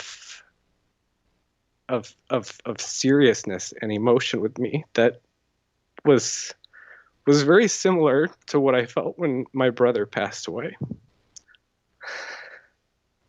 So it was that emotional for me at the time. And that just kind of came rushing back. And this is the thing. When you are a professional in the military, you are expected to be in control of your emotions all the time, right? This stuff is, you are not allowed to, right? It's not part of the game, right? Yeah. And you know, and I was with that. I that is the attitude that I had. But then, you know, with this event, it was somehow different. It rose to that kind of emotional crisis seriousness of when my brother had passed away. Right. And that's how deeply personal I felt about it. And I didn't understand that deeply personal reaction I had. At the time on the ship, I felt like I got this, you know, wave washed over me that they are here for me, you know, and they are coming for me. And I was terrified about that. And I was terrified that someone would find out somehow. And at the time I'm thinking to myself, this is ridiculous. Right. This is crazy town. Right. Right. Why is this occurring to me? You know? And so I kind of tried to put it away, but it was very difficult to do. Unlike other things that I had done in the military. Right. You could box that and put it on the shelf anytime. Right. And I've been through some kind of intense moments, and I was always able to remain calm and collected because, you know, that is how you get the job done. You can't just sit in a corner and start crying. Why me? Yeah. Yeah. Yeah. So it was surprising that I had that reaction to it. And so, you know, when he asked me, have you ever seen anything like this? I choked and I didn't want to talk about it. And why would he, let me ask you, why would he ask you that? Well, I mean, he knew that everything I did. I mean, so part of the whole clearance thing is that they talk to your family too, right? So this is no secret that to them that I'm doing things behind closed doors all day long. They were aware that these things are things that I can't talk about. So he thought, you know, well, this is a perfect opportunity. Let me ask him if he's ever encountered this. You know, so I didn't want to talk about it, but eventually I was just like, yeah, you know, I was actually there when this was collected, and it's real. And he kind of shut down. He also had kind of an emotional reaction to it as well. And, you know, I had read in the article that there was this To the Stars Academy. I decided, you know, I'm going to check these people out, see if they wrote any books, you know, and it led me to Hunt for the Skinwalker by Colm Kelleher. I read that. I read Tom DeLonge's books. And I just kind of immersed myself in this for the first time, you know, because it's not that I wasn't curious. I just didn't know where to start with all of this stuff. You know, because you hear all these crazy people claiming all kinds of crazy things. You don't know what is real. So I figured, you know, being the analyst that I am, I was like, well, let's just trace it back from the source and let's see what have these people done. And so I started looking into that. And the stories I was reading were incredible to me. I thought, wow, you know, this maybe everything that we consider paranormal really is involved with this. You know, because these people certainly seem to think it is. Colm Kelleher did. So, you know, I started reading those books, and that's when I had this kind of other paranormal experience happen to me. And we're going to get to that in a second. Okay. No, we're going to get to that right now. But let me set this up. Where were you living? I was living in Maryland. You were okay. So right there, the center of the naval universe, right? Yeah. Maryland. And okay, so you're in Maryland. Are you out of the Navy, or are you still No, so this is just after I started working at O&I. Oh, okay, got you. Okay, perfect. Yeah. Okay, so you're in Maryland. Yeah, so I'm in Maryland, and I had pretty much exhausted my resources. I had read some of Jacques Vallée because he wrote the forwards to Tom DeLonge's books. So I had exhausted all of that, and I thought, well, I guess I'll just have to wait for more information to be released from To the Stars, and that's just going to be it, So one night I'm in my truck and I start thinking, I don't want to wait, So at the end of one of Tom DeLonge's books, he talks about these tablets. And so I started thinking, well, and he leaves it kind of a cliffhanger. You don't really know what these tablets are, and I didn't want to wait for the next book. So I'm like, well, let me look this stuff up online. Let me see if I can find these tablets, that he's talking about. And so this started me on this general search. I ended up looking at the Emerald tablets. Mm-hmm. And I read them, and I kind of followed that to Hermetic teaching, and I came up to this book that was called The Kabbalion by the Three Initiates. Mm-hmm. Okay. Mm-hmm. And so I read the synopsis, and I'm like, that's not something I want to go into. That sounds too weird. It seems to imply that we have no free will, and the synopsis talked about how that's the biggest problem people have with the book. So I was like, I'll put that to bed. And then I thought, well, maybe there's a MUFON chapter I could get involved with in the area. I looked that up. I couldn't find anything. So I just decided, okay, that's it. I'll just wait. And I went up to bed. And I woke up the next morning. I had a long drive ahead of me. I was going to sign the paperwork saying that I could stay in the Navy after these blood clots. And so I had to drive down to Pax River, which is like an hour south, and then back. This is the next day, the very next day. And so I'm driving back after signing my paperwork, and I'm thinking about how, okay, so I'll stay in the Navy until I retire, and this is my plan for the rest of my life. I'll live off the income of my rental properties and the Navy pension, and that'll be it, And so as I'm driving, this hatchback zooms up in front of me and cuts me off. And on the back windows, there's this big sticker that says, MUFON Maryland, find us on Facebook.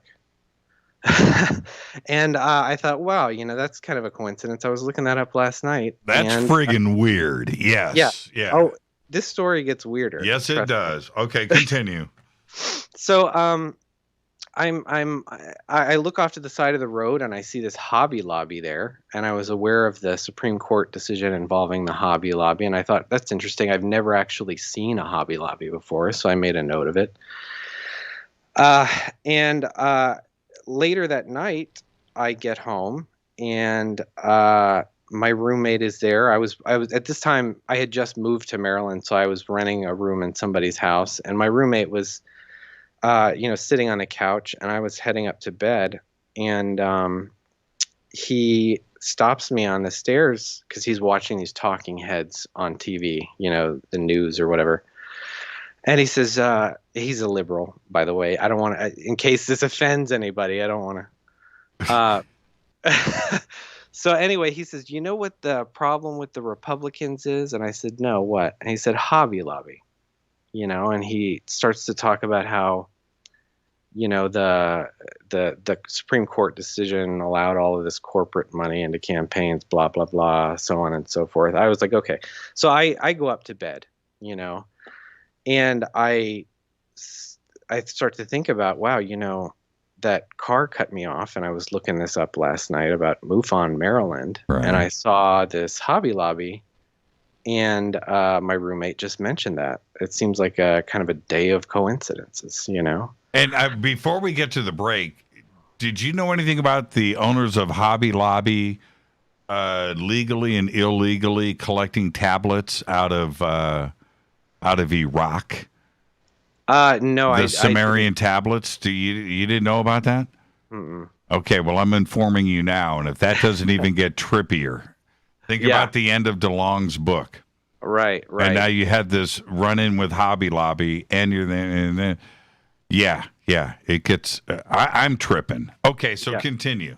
So, that's not the end of the story. This gets. Oh no, we're gonna head to a break and pick up. But continue. Okay. So, I'm sitting in my room, and all of a sudden, my heart starts pounding. Right, and it's kind of like that pounding you get when you have this rush of adrenaline. But I felt no adrenaline.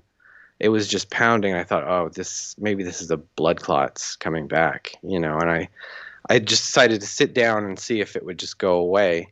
And then I start to feel this powerful urge to get in my car and drive. And I had never felt the urge I was never felt compelled to drive before like this, and I thought it's kind of strange, so I decided to give into it, and I go downstairs. My roommate has gone to bed by then, and I get in my car. It's a 3-point turn to get out of the driveway. I back into the first point, and I think to myself, I can't do this for my own sanity. This is gonna taking me on this wild goose chase in the middle of the night. I can't do this, and so I decided. Okay, let's take our break right here. How's that? All right. Let's take our break right here. Yeah. This is the perfect spot. This is Fade to Black. I am your host, Jimmy Church. Our guest tonight, Matthew Roberts. His new book is called Initiated. You can get it over at jimmychurchradio.com. Click and head to Amazon. We'll be right back after this short break. Stay with us.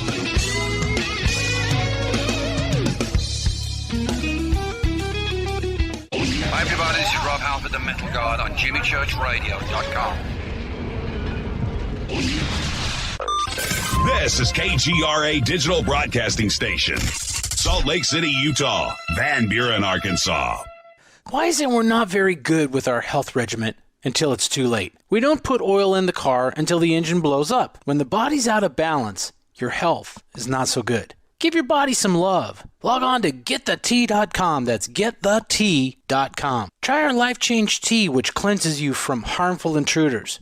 A clean colon is one of the ways to bring the body in balance. We also carry organic supplements to help you get where you need to go. So do your body a favor. Log on to GetTheT.com. That's GetTheT.com. You can even visit our sales page to save some dough. Does anybody call money dough anymore? Anyway, if you're looking for short, helpful health tips, go to YouTube and punch in Health Matters Now. That's Health Matters Now. So, log on to GetTheT.com, shop, get balanced, then learn some cool tips at Health Matters Now. You'll be glad you did. That's GetTheT.com. Your contact for current news and trending topics. KGRARadio.com. This is Jimmy Church of Fade to Black, and I only drink Fade to Black blend coffee from Rivermoon. Just click on the Rivermoon coffee banner at jimmychurchradio.com. Promo code F2B Blend. This is the only way forward. This is Fade to Black. Make contact. KGRARadio.com.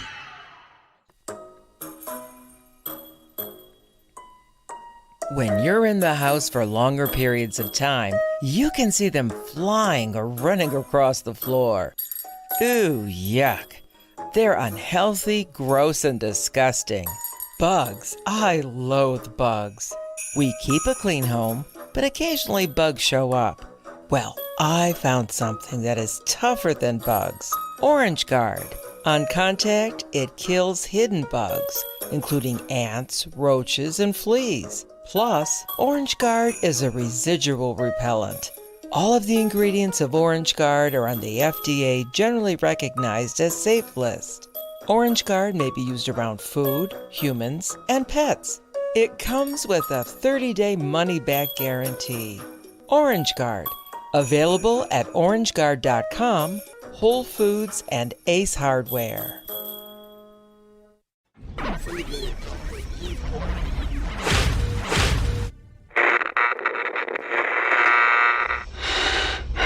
You want to know a secret?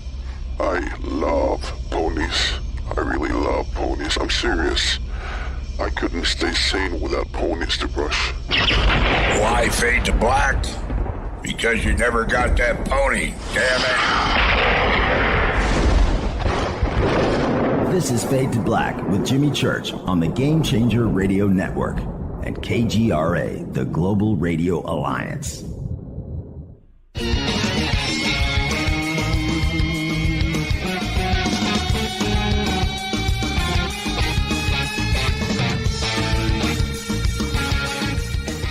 Welcome back, Fade to Black. I am your host, Jimmy Church. Our guest tonight, Matthew Roberts. And before we move on, I want to say that our thoughts and prayers are with everybody in Boulder, Colorado, and the mass shooting that happened there earlier today. We have a very, very large audience and family in Boulder and Denver. And again, our thoughts and prayers are with everybody out there. And we'll talk more about this tomorrow night on the show. Okay? All right. Our guest tonight, Matthew Roberts. And, you know, Matt, let me say this. It's my job. It's my gig to be a radio host and other things that come along with that, television and film and stuff. But my show's live. And I have been a part of so many tragic breaking stories over the years, and it affects me emotionally, you know. And I've got to be professional.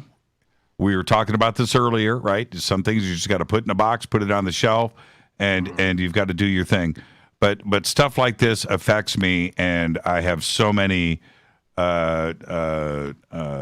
friends in that area that are going through this right now. So I just want to let everybody know I'm right there with you. Everybody here at Fade to Black, and there you go. And we will talk more about this tomorrow night on the show. Now, going back to this evening, let's do a slight recap here. You do a drive, an hour there, hour back. You had to sign some paperwork for the Navy. You come back home, a couple of strange coincidences happen. You were thinking about looking at MUFON. You get a hatchback that pulls in front of you. It's got a MUFON Maryland chapter sticker on the back. Strange. Hobby Lobby, strange. You get home, roommate mentions Hobby Lobby. He doesn't know what you just, what was just going on in your mind in your drive. I find that strange. You go upstairs, you get this anticipation, this adrenaline rush. You need to drive your car. Yeah. You just went on a 2-hour drive, right? That's the last thing on your mind is to go back out and jump in the car. Were you in your PJs? Did you get dressed? Yeah, I did. I was in my PJs, but I did get dressed again and head back out. So, I get in my truck, I do the first point of the 3-point turn to get out of the driveway, and I'm sitting there and I thought, you have just lost your mind. This is a wild goose chase in the middle of the night. You've been reading about all these crazy valet abduction stories, and it's really getting to you. You need to just put this to bed. So I decide, I'm just going to pull into my spot in the driveway and forget about this. I'm going to bed. For my own sanity, I can't do this. I'm going to wind up in a straitjacket if I follow this. So at just that moment, all of a sudden, I felt this electrocution, I guess, shoot through my body. When you touch a live electrical wire and you feel it buzzing. I try not to do it often. Yeah, but I have done it. Yeah. Yes. So I feel this buzzing, and all of a sudden my leg is, slamming on the accelerator, and my hands are turning the wheels toward the road. And at this point, and then the buzzing stops, and I slammed on the brakes, and I thought, I was in a panic. At this point, I'm panicking because I know that this is not in my head now. To induce a lot of feelings in myself, but never the feeling of being electrocuted. So Did you feel at this point, going back from when you were in your bedroom to now, that maybe you're not in control? Yeah. Well, I mean, with the electrocution, that was definitely that became obvious to me. Right. That I was not in control of whatever was happening, and this wanted me to leave the house. Right. Now, you know. And so I started to feel this sense of extreme urgency also. And so, you know, I'm panicking. I start crying a little bit because this is the craziest thing that's ever happened to me. And so I said, okay, you know, and I didn't want to get shocked again. So I said, okay, I'm just going to drive, you know. And so I head out and I drive down the road. I figured I'd drive back down south. Down the 5 because I had been there earlier. So I stop at this gas station to grab a drink. And I park in front of at one of the pumps, and this feeling washes over me that, you know, whatever I was made to leave the house for was going to happen right here at this gas station. And I started panicking. I was like, you know, what's going to happen here? What am I supposed to die here? Is somebody going to start shooting? What is this? You know, so I start scanning, you know, the front of the store to see what's supposed to happen here. And then I saw it. It was it was very out of place. I mean, it's almost midnight, you know, on a Thursday night. At a gas station near the freeway in not the best part of town. So there was this homeless man sitting at a table out front eating with these 2 women. And these 2 women were, you know, dressed to the nines in professional business attire. And it seemed incredibly out of place. And so then this feeling washes over me that I'm supposed to hear what they're talking about.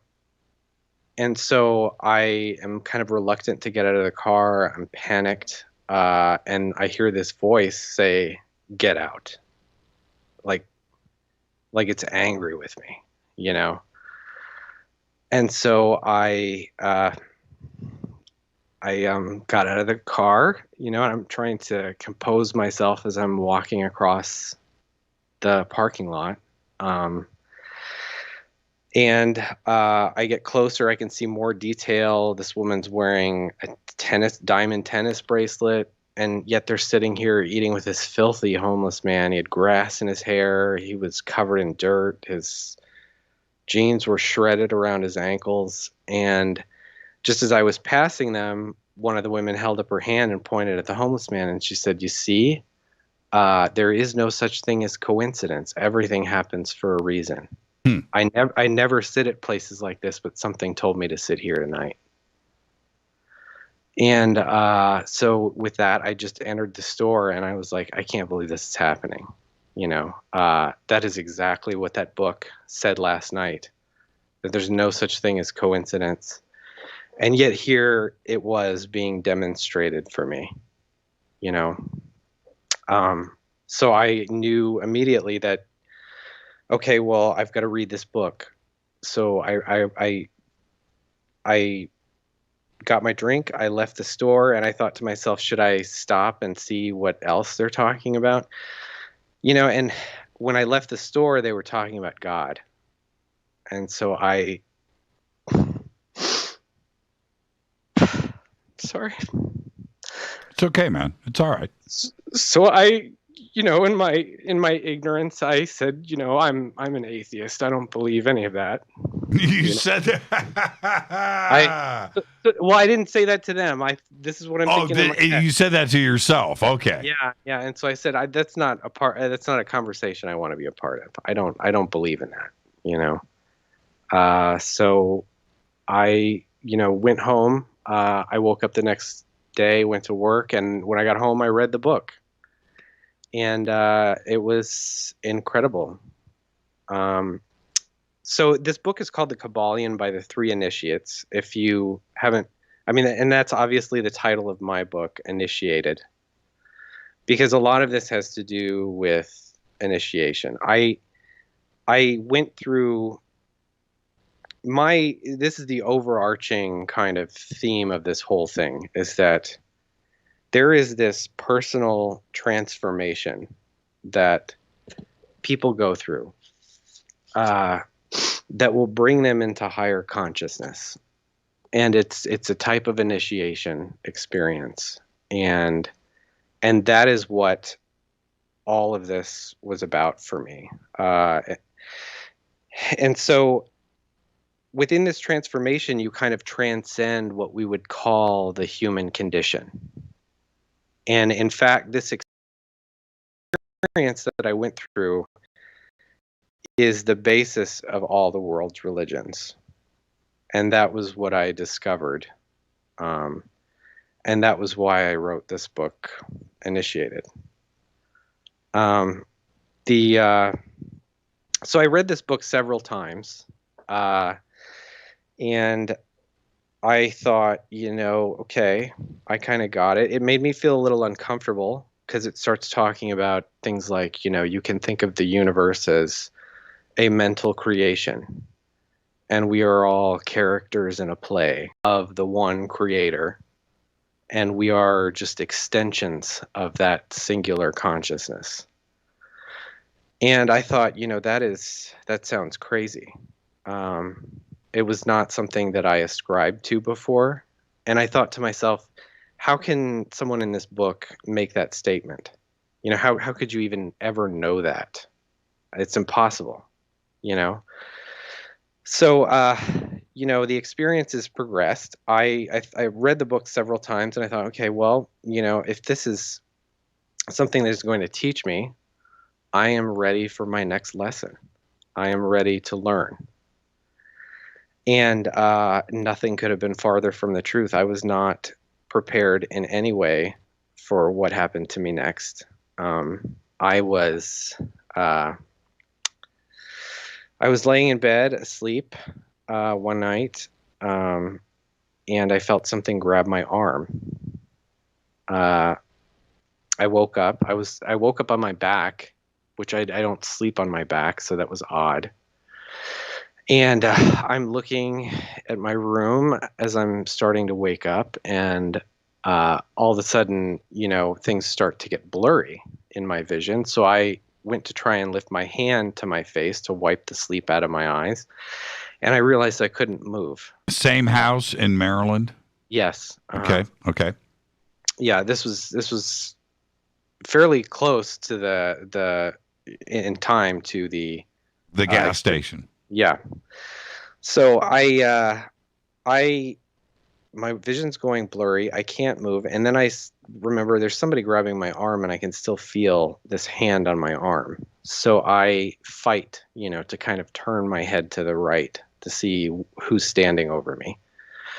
And I see this outline of by this time, everything is a blur, right? I can hardly see. And I can see that there's this torso, 2 arms, and a head standing over me, kind of in my face. And the odd thing is that I was not afraid. For whatever reason, and it even occurred to me that I should be afraid that there's someone in my room right now, but I'm not, and I don't know why. So I'm looking at this, and then all of a sudden, this light starts to light on light from behind this entity standing over me. And then all of a sudden, this light gets so bright, it's like blinding. And then all of a sudden, it concentrates into these rays of golden light coming out of the head of this thing standing over me.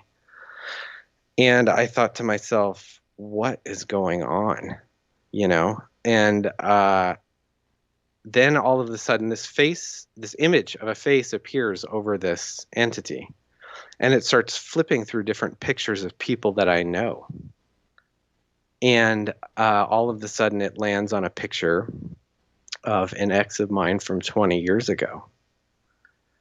And I thought, well, this is weird. That's weird. Yeah, so I start to lose consciousness again, and as I'm starting to lose consciousness, I can feel this entity is crawling into bed with me. And then I start having this, it was a sexual dream with me and my ex from 20 years ago. It was just me and my ex, and we were surrounded by absolutely nothing. There was just pitch black. Everything else was just pitch black. There was nothing else around us.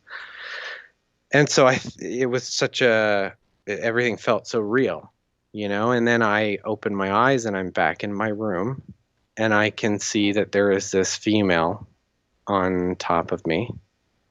And she has blue skin. And my hands are on her thighs, and her skin is much thicker and tighter and smoother than it was unlike anything I'd ever felt before. It clearly was not human skin. Now, at this point, are you thinking dream or this is reality? No, I'm thinking that I was having this dream with me and my ex, and now this is reality. I'm waking up. I'm back in my room. Right. So So everything was tactile. Yeah.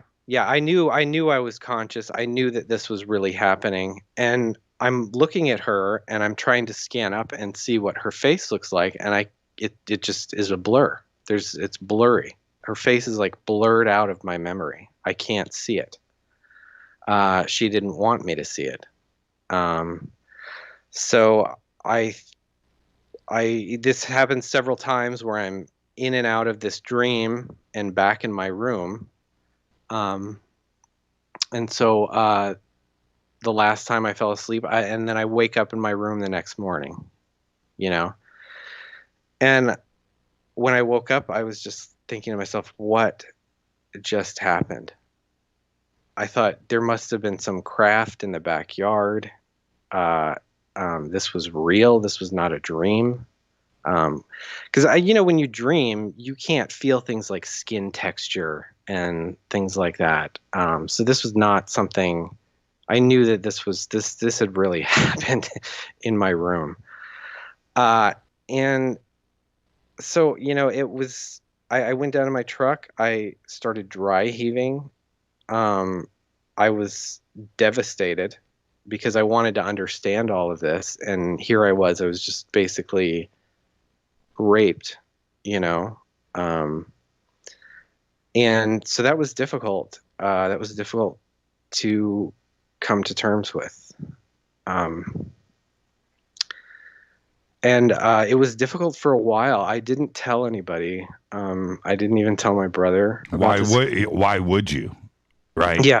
Right. I mean, I just thought, if I tell anybody about this, I'm going to get locked up in a straitjacket, But as things progressed, it eventually got so heavy that I had to talk to someone about it. So I talked to my brother, and he seemed to be very receptive, and he didn't disbelieve me. He thought, I was kind of in a panic. The day that I called him, there were other crazy paranormal things happening. I would wake up in the middle of the night to either from a nightmare or, I would hear like a woman screaming in my house, and that would wake me up.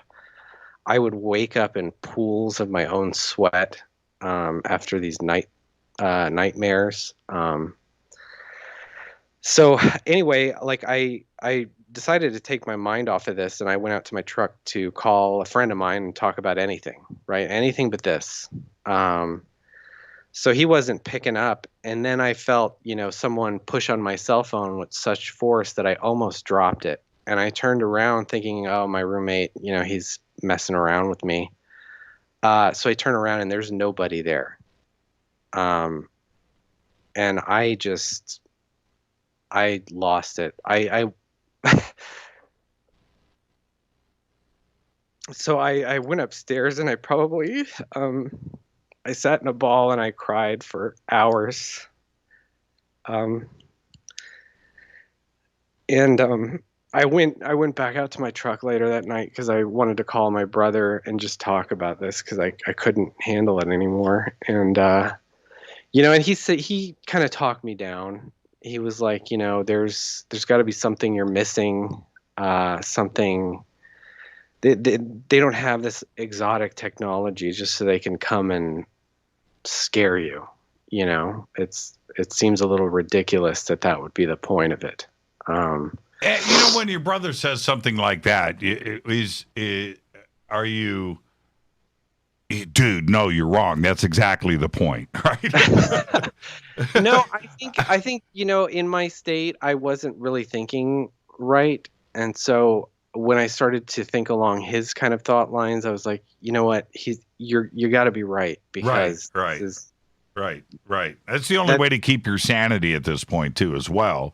Is maybe to agree with him, even though you know that he's wrong. and I'm not making light of this. This is just the situation that you're dealing with. Right. Yeah. So, I decided to revisit the Kabbalion and to start looking at the other books that were written by the same author. And it turns out this guy, William Walker Atkinson, published some 105 books. Yes, he did. Under various pen names. And so I started reading those, and all the while this depression is just getting worse, and it gets to the point that I am barely functioning as a human being. I would come home from work and all I could do was just lay on the floor of my bedroom and cry like a baby. The pain was so intense.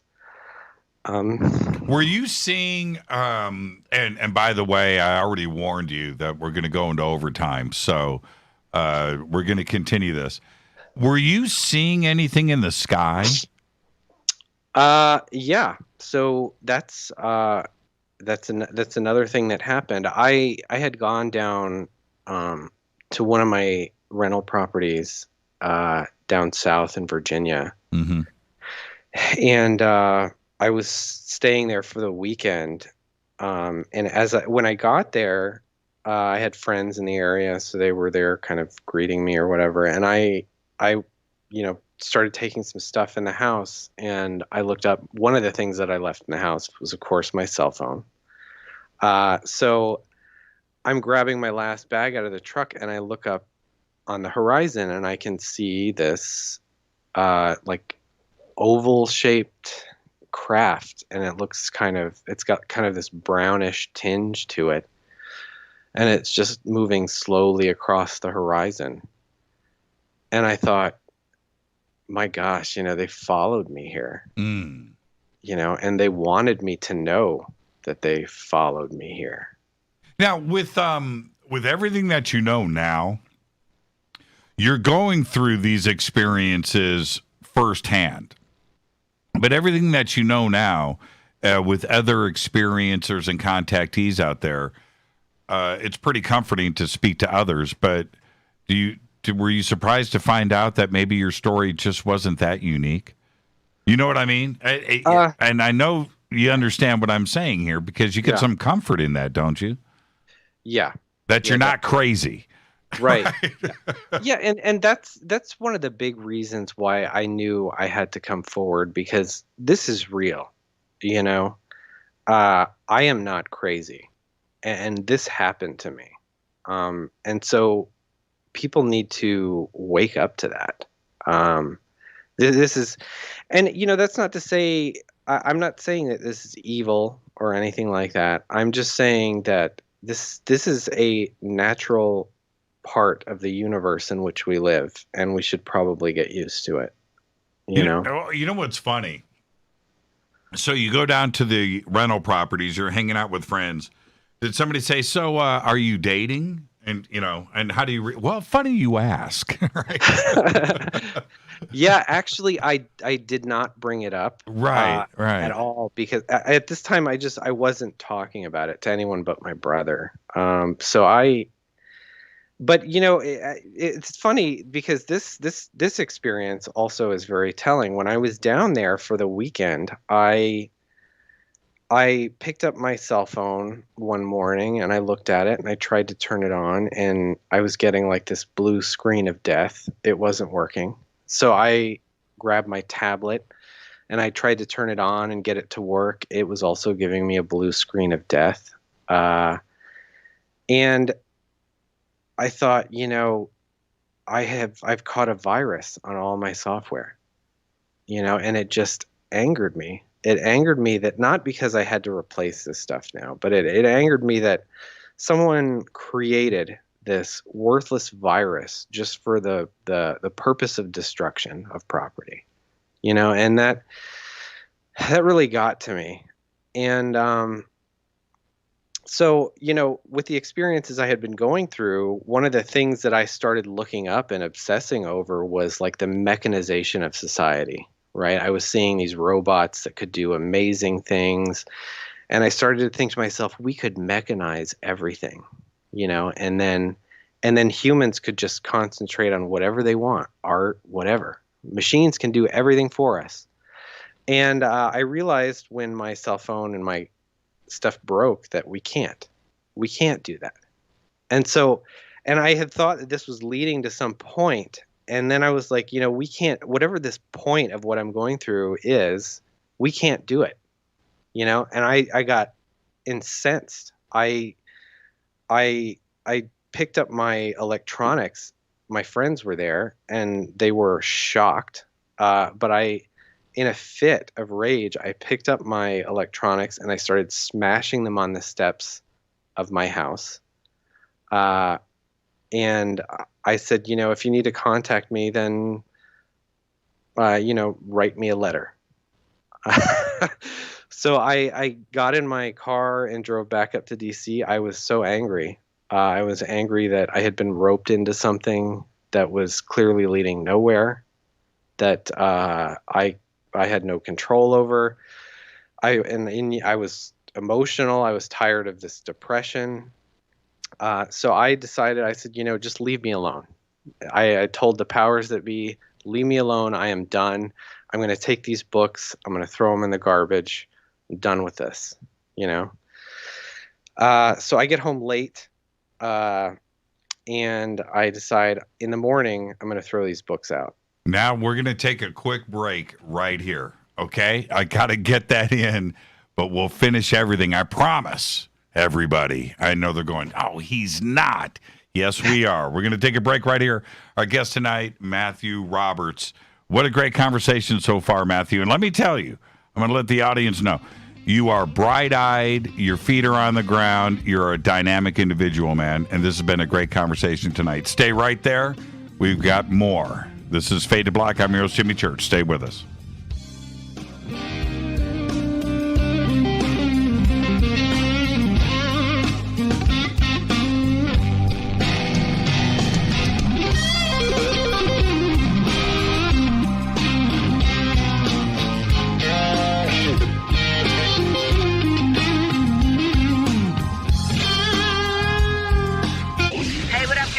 Vivica Fox here, and you are listening to my boy, Jimmy Church, on JimmyChurchRadio.com. Despite popular opinion, reading a book will not make you smarter. But listening to Jimmy Church will. This is Jimmy Church of Fade to Black, and I take Life Change Tea supplements every single day. It's what I do. Click on their banner at JimmyChurchRadio.com. When you take the beans from Central America with dashes of Indonesian and African mixed in and then roast it to the dark side of Fade to Black, you create the ultimate brew of fringe. Introducing the Fade to Black blend from Rivermoon Coffee. Yes, Rivermoon's darkest customized roast was created for the love of Fade to Black. The alchemy of masterful roasting and smoking the beans is in every sip of this full-bodied, dark Java. I need my coffee dark, deep, with distinct bittersweet chocolate highlights, just like the bunker. Leaning further into the darkness of the roast is Fade to Black blend from Rivermoon Coffee. Just click on the banner at jimmychurchradio.com and use the promo code F2BBLEND for 15% off of your order today. Hello, my name is Billy Carson, and I am a best-selling author and the founder of ForbiddenKnowledge.tv. Together with my team, we have built an all-new conscious streaming TV platform designed with every family member in mind. If you have ever wanted to travel the world and attend lectures and workshops from your favorite speakers but weren't able to, look no further. ForbiddenKnowledge.tv. There are dozens of workshops and lectures from speakers you know and love. We have also included amazing categories to assure that your consciousness is entertained and elevating on a daily basis. Amazing interviews, ancient history, ascension knowledge, wisdom teachings, documentaries, conspiracies, mysteries, health and fitness, conscious cooking, meditations, finance, yoga, and so much more. To start your free trial on any mobile device or computer, surf to ForbiddenKnowledge.tv. That's Forbidden Knowledge with the number 4, ForbiddenKnowledge.tv. Again, visit ForbiddenKnowledge.tv today. Are you intrigued by Paranormal Talk Radio? You'll love the new Paranormal Radio app from TalkStream Live. You'll find a great selection of talk shows covering UFOs, ghosts, strange phenomena, and much more. Download the Paranormal Radio app now and start listening to the very best in paranormal talk entertainment, including the network you're listening to right now, the Paranormal Radio app. Free in Google Play and the iOS App Store. Erica, Brittany, Gabby, and you're listening to JamieChurchRadio.com. It's not a lifestyle we chose. We were born this way. KGRARadio.com.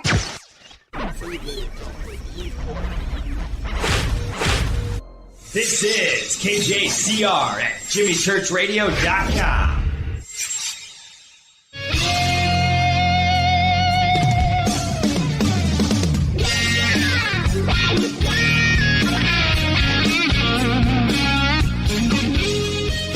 Welcome back. Fade to Black. I am your host, Jimmy Church. Our guest tonight, Matthew Roberts. Matthew was a crew member aboard the USS Roosevelt and the Carrier Strike Group when the Gimbal and Go Fast footage was shot. Officer in the Office of Naval Intelligence through his retirement in March of last year. We're in the March of 2021, so it was a year ago this month when he left the Navy. And so we're heading into overtime now with Matthew and continuing this story of his personal struggle of making contact, which all of this is and has been out of his control. Now, Matthew, to pick up where we left off right before the break, incredible story, by the way, just incredible. You were with friends. You smash all of your electrical devices. I'm assuming part of that was one of those was your cell phone. Yes, it was. I smashed my laptop, my cell phone, my tablet, everything, because none of it was working anymore. Well, did you? And we're going to continue really quickly because there's so much more to discuss. But when you do something like that, and I've smashed a few laptops in my day, my man, okay, probably a couple of cell phones too. But after I'm done with that, I'm like, oh, man, what did I just do? Was that worth it? Did you think the same thing? Yeah, I did. A little bit. Yeah, you can't help that. You can't help that. So you drive home, you're going to throw away your books, your research, your reading, and you're gonna do your own version of the cancel culture. Yeah, I figured, I am done with whatever this is, whatever I've been roped into. So I go to bed that night, and I wake up in the middle of the night, and I've got that familiar heavy feeling of being paralyzed, and I'm just instantly angry. I'm pissed, because I had asked to be left alone. So anyway, like my room's blurry. It starts to come into focus, and I just want to punch something, And so, but then, I saw this. I wasn't expecting this at all. I can see across my nightstand now, and there's this small man standing there. It looks kind of like a yard gnome. He's got glasses, these big, thick black glasses on, and a beard, and it's locked, and his hair is locked, and he's all white. He's very monochromatic. And he telepathically tells me, "Don't give up, keep going." And I said some colorful things back to him in my mind, and I fell back asleep. So the next morning I got up and I started thinking about all this with kind of a clearer head, and I thought to myself, they have all of this technology. This has been going on for a long time, which was evident by the light show in my room. It looked like religious art I've seen from all over the world. Who am I, to stop this, to say no, So I thought, well, maybe he knows something I don't. And he certainly did, because I kept going. And I'm glad I did, because I reached the end of this process where that they're putting you through to kind of condition the mind, right? And it paired really well with the books that I was reading. Some of the books that I was reading, because I would have these experiences within reading these books. Like one of the books I read was called The Life Beyond Death, by William Walker Atkinson, and he talks about what happens when you die and reincarnation and all of that kind of thing. And so I had an experience with that because one of my coworkers' grandmothers had passed away, and it was in the middle of the day. I started to feel really heavy and tired, even though I had a full night's sleep. And so I thought, well, let me go take a nap. I have to take a nap. I have to lay down. So I take a nap and I start having this dream. I guess you could call it like it almost seemed like astral projection, where this small man from my room, I was like tethered to him and we were like flying through the sky, and we land outside the front of O&I. And he starts pointing at this dead beetle on the ground.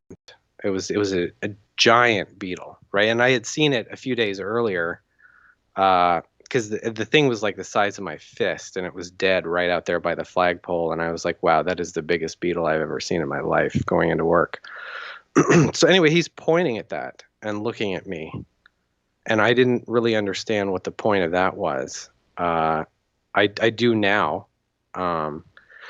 But so he takes me inside, and we go up to the area where I work, and I assume we're and he takes me past this desk of a coworker, and then just kind of disappears. And all of a sudden, there's this old lady sitting there.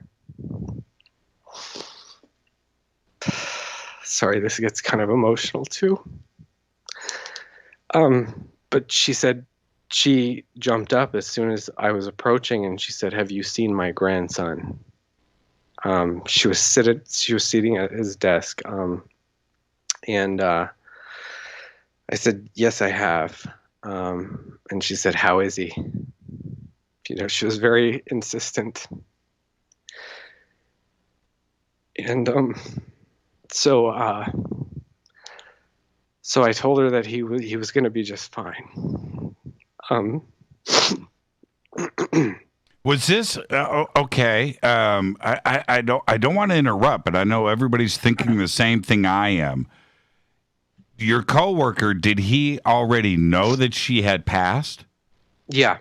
And he did. so, did you know that she had passed? Yeah. Okay. Yeah. All right. So you knew what was going on here. Yeah, I recognized, okay, this is his grandmother. Right. She's looking for him. So I said to her, "It's time to sleep now." And she kind of nodded at me, and then she held out her hand, and I took it. And there was this giant wall of white light that opened up, and I walked her into the white light. Wow. Wow. So, yeah. So that was.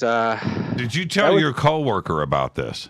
I did, and the reason why I did was because in reading William Walker Atkinson's The Life Beyond Death, he talks about how, when you die, you leave the body and you have this astral body, and that you are kept from your slumber before rebirth if there are intense emotions that are happening, right? So in other words, if someone dies and you're grieving them very strongly, that other person will feel that pull and it'll keep them from going to sleep. And so that was what I recognized was happening. And so I told him about what had happened, and was he cool with it? Yeah. He got kind of a little bit emotional too. Sure. And he shared with me that he had been, instead of eating lunch and going down to the cafeteria to get lunch, he would go out to his car and just cry because his grandmother had raised him, and so this was his mother basically. And he also shared with me that she was someone who would have visions, and she was told that she would have to share those visions with people, otherwise the ability would be taken away from her, and that this is who she was in life. And so I thought that was kind of very ironic. When you after this dream, I'm looking at the clock. We only have a short time left, and I've got to get to a couple of other things here. But the contact that you were having, did that continue? You're still in the Navy at this point. Yeah. Right? You've been out of the Navy for a year. Has it continued in the last year? No. So post the transformation experience, right. It morphs into something else, right? So I instead I'll have dreams, or I have something that Mabel Collins, who was someone who published also under the Yogi Publication Society, she calls this waking clairvoyance, where I will hear a voice upon waking. And this is how I actually wrote my book. And put a lot of the stuff in my book that's in there, was that I would wake with the name of an author in my head. And then I would start reading that material, and it would be connected to all of this, I had a dream where I was sitting talking to this elderly gentleman about psychology. He was teaching me about psychology. And I woke up from that dream with the name Robert Moore running through my head. And so I looked into who he was. He was a Jungian psychoanalyst out of Chicago, and he wrote several books all about this. And this is how I kind of began to understand the totality of my experiences. He wrote this book called The Archetype of Initiation.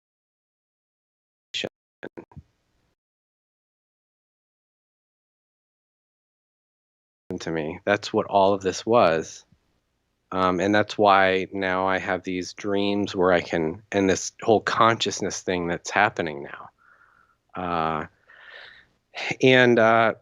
So yeah, I mean, that's basically what it's turned into. I have now recognized that there are things that I'll get some idea that pops into my head, or a name of someone that pops into my head in my conscious waking life. Up and sure is everything. It's connected to all of this, and so I will follow those things. And I can see in Dr. Robert Moore's books that he was trying to kind of talk about psychologically what had happened to me, and it was something clearly I think that he probably went through himself. And he describes it as the hero's journey. Mm-hmm. I'm not sure. Are you familiar with Joseph Campbell? Oh, yes. Yeah. Yes. So it is in this way that what I went through forms the basis of all the world's religions, right? It's this cycle of death and rebirth. This experience was central to the Greek mysteries. I know that for a fact. There's a quote from Plutarch in my book about his recollection of the mysteries, and he talks about, shaking with fear and sweating, and all of a sudden the light breaks forth and you enjoy the festival of rebirth. And that is exactly what happened to me. Well, yeah, I mean, if you just go with the hero's journey as Campbell defined it, 1, 2, and 3, right? Chapters 1, 2, and 3. You completed all 3 chapters, and that I find that very interesting. Let's back up for a second, and go back to the military and how all of this ties together with where things stand today and your experiences. The Pentagon knows this too as well. They have this same information. They must. This type of contact and these experiences has been going on for thousands of years. Yes. And they have made contact many times. They understand this. Yeah. Right?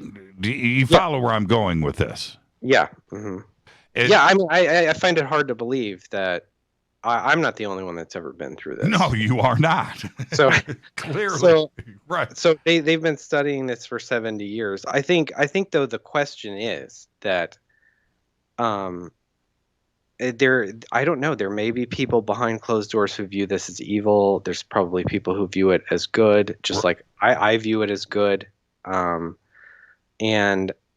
I know that it's all about consciousness, and if you want to call that God, you can call that God. But it's the overarching consciousness of the universe. And I just find it hard to believe that they wouldn't know this.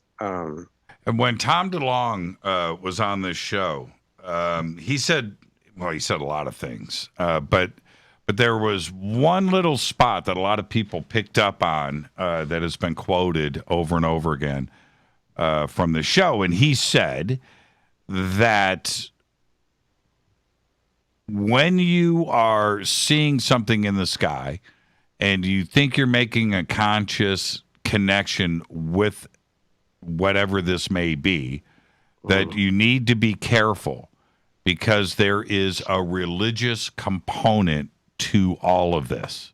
Now, I'm paraphrasing, but that's what he said.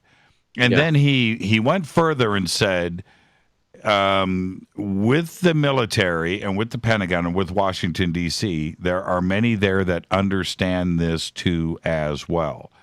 And we need to be very careful about consciously what we're trying to make connections with.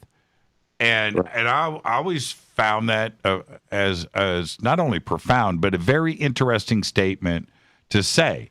Not that what does Tom know, but what are people saying to Tom about this? Because this is a learning process too as well, right? Yeah. Mm-hmm. Yeah, and I would totally agree that there's this religious aspect. There are religious undertones throughout this whole experience. And like I say, the reason for that is because this is what gave birth to all the world's religions.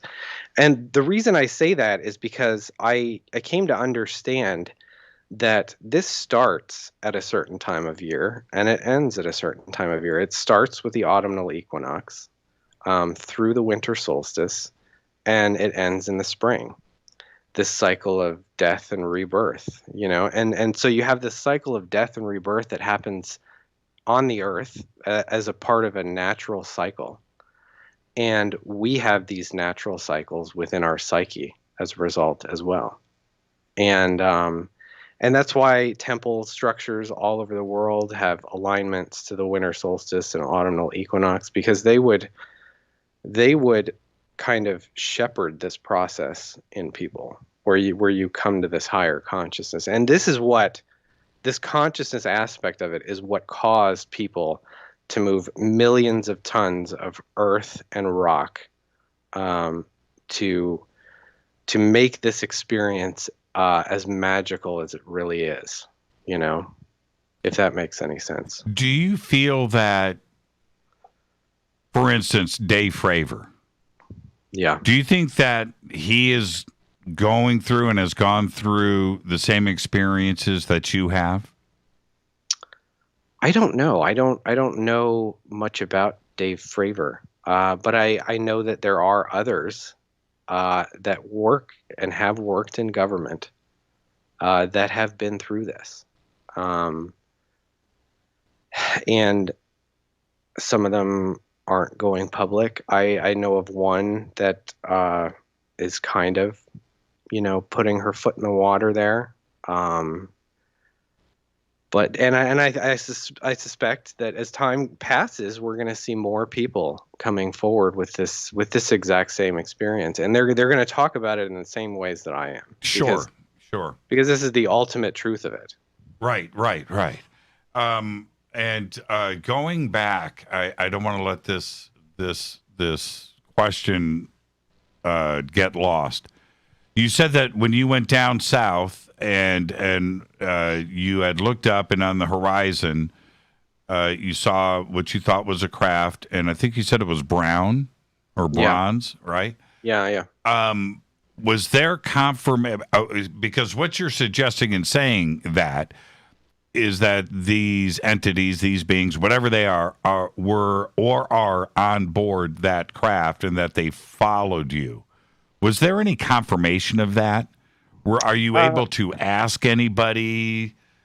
And this is a difficult question to answer, but certainly this is on everybody's mind, right? Did you go somewhere with that? No, I mean, I tend to believe that when we see these craft, there are non-human entities on board. Not necessarily on all of them, but I would think that they are piloted, and that's just my personal opinion. There's no way I could confirm that. But I certainly, in that experience, I knew that was for me. They wanted me to see that, and they wanted me to know that. Was that the only time that you did see a craft? No. So actually, years before, I was standing in my backyard. I let my dogs out, and I looked up at the sky, and I saw this black thing just kind of floating across the sky. In my mind, I was like, "What is that?" It looked like a giant crumpled up piece of like a giant crumpled up garbage bag or a piece of coal. It had no real structure to it. It was just kind of nonsense. You mentioned this to me in our conversation 2 weeks ago. What was the size of this crumpled up hefty bag? I would have to say that it appeared to be the size of a bus, but it was hard to tell. It was hard to judge distance, because there was no, I've never seen anything like this on the ground and been able to compare size as compared to me, but it looked pretty big. And it just silently just kind of floated across the sky. And I thought, is that a giant plastic bag, or what is that? And I didn't make anything of it. Now, I asked you then, so I'm going to ask you again. Did it change shape, or did it maintain the crumpled up? Yeah, it maintained that kind of crumpled up nonsense shape, as it just floated through the sky. This was one of the things that I post what I went through. I look back on that. I think, that was probably something, but what it was, I don't know. I don't know if it was piloted or if it was a craft or what. But it was flying. It wasn't floating. It wasn't a deflated black weather balloon. No, not at all. Because it didn't change shape, and you would expect with wind blowing around and wind blowing this thing across the sky that it would give and start to move, and but it didn't do that. No, that's why I asked you that question then, and I'm asking you the same question now because that's the first thing people are going to assume. You know what? I have seen a floating, flying hefty bag. Right? Yeah. I think maybe all of us have at one point in our lives, but it's changing shape. Yeah. Right. With the wind. But this is the size of a bus. This is 40, 50 feet long. Yeah. And was moving in a direction. Yeah. Yeah. And it didn't deviate from that. It was just kind of a straight line across the sky, low, very uniform. And it was just odd. What a great conversation tonight, Matt. And now you're fully out of the closet. You've come on Fade to Black, and now it's all out there. You feel better? You feel better? I do. Yeah. I feel good about this. Well, I said earlier, it's just you and I sitting on my couch, right? Yeah. Having a conversation amongst friends. The new book, Initiated, is available right now on Amazon. The links are over at jimmychurchradio.com. And tonight with Matt, we had a lot to discuss and touch upon things a little bit. But Matt, I look forward to our next conversation, and we'll be able to just dive deep in one area. Yeah, that'd be great. You're the best, man. Thank you so much. Enjoy the rest of your night, and let me know tomorrow if somebody reaches out. Okay. I'll talk to you. All right, thanks, Jimmy. Thank you so much, Matt. What a great conversation. Again, the links are over at jimmychurchradio.com for Initiated. You can go and get yourself a copy right now. And with that, we just went bumper to bumper, pole to pole with Matthew. I've got to get out of here and get to credits. I want to remind everybody what's going on tomorrow night. Eric Mitchell is here, also first-time guest. And I know that all of you have been looking forward to finally hearing from Eric here on the show. And then Wednesday night, of course, is the return of Terry Lovelace. Thursday night is another Fader night with open lines all night long. What a great conversation. Now, don't forget, you can go to Dark Zone, thedarkzone.tv, and get your tickets for this weekend. I will be ghost hunting Saturday night, March 27th at the LAPD Police Museum.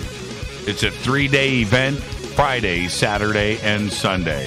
Fade to Black's executive producer is Rita Camarion.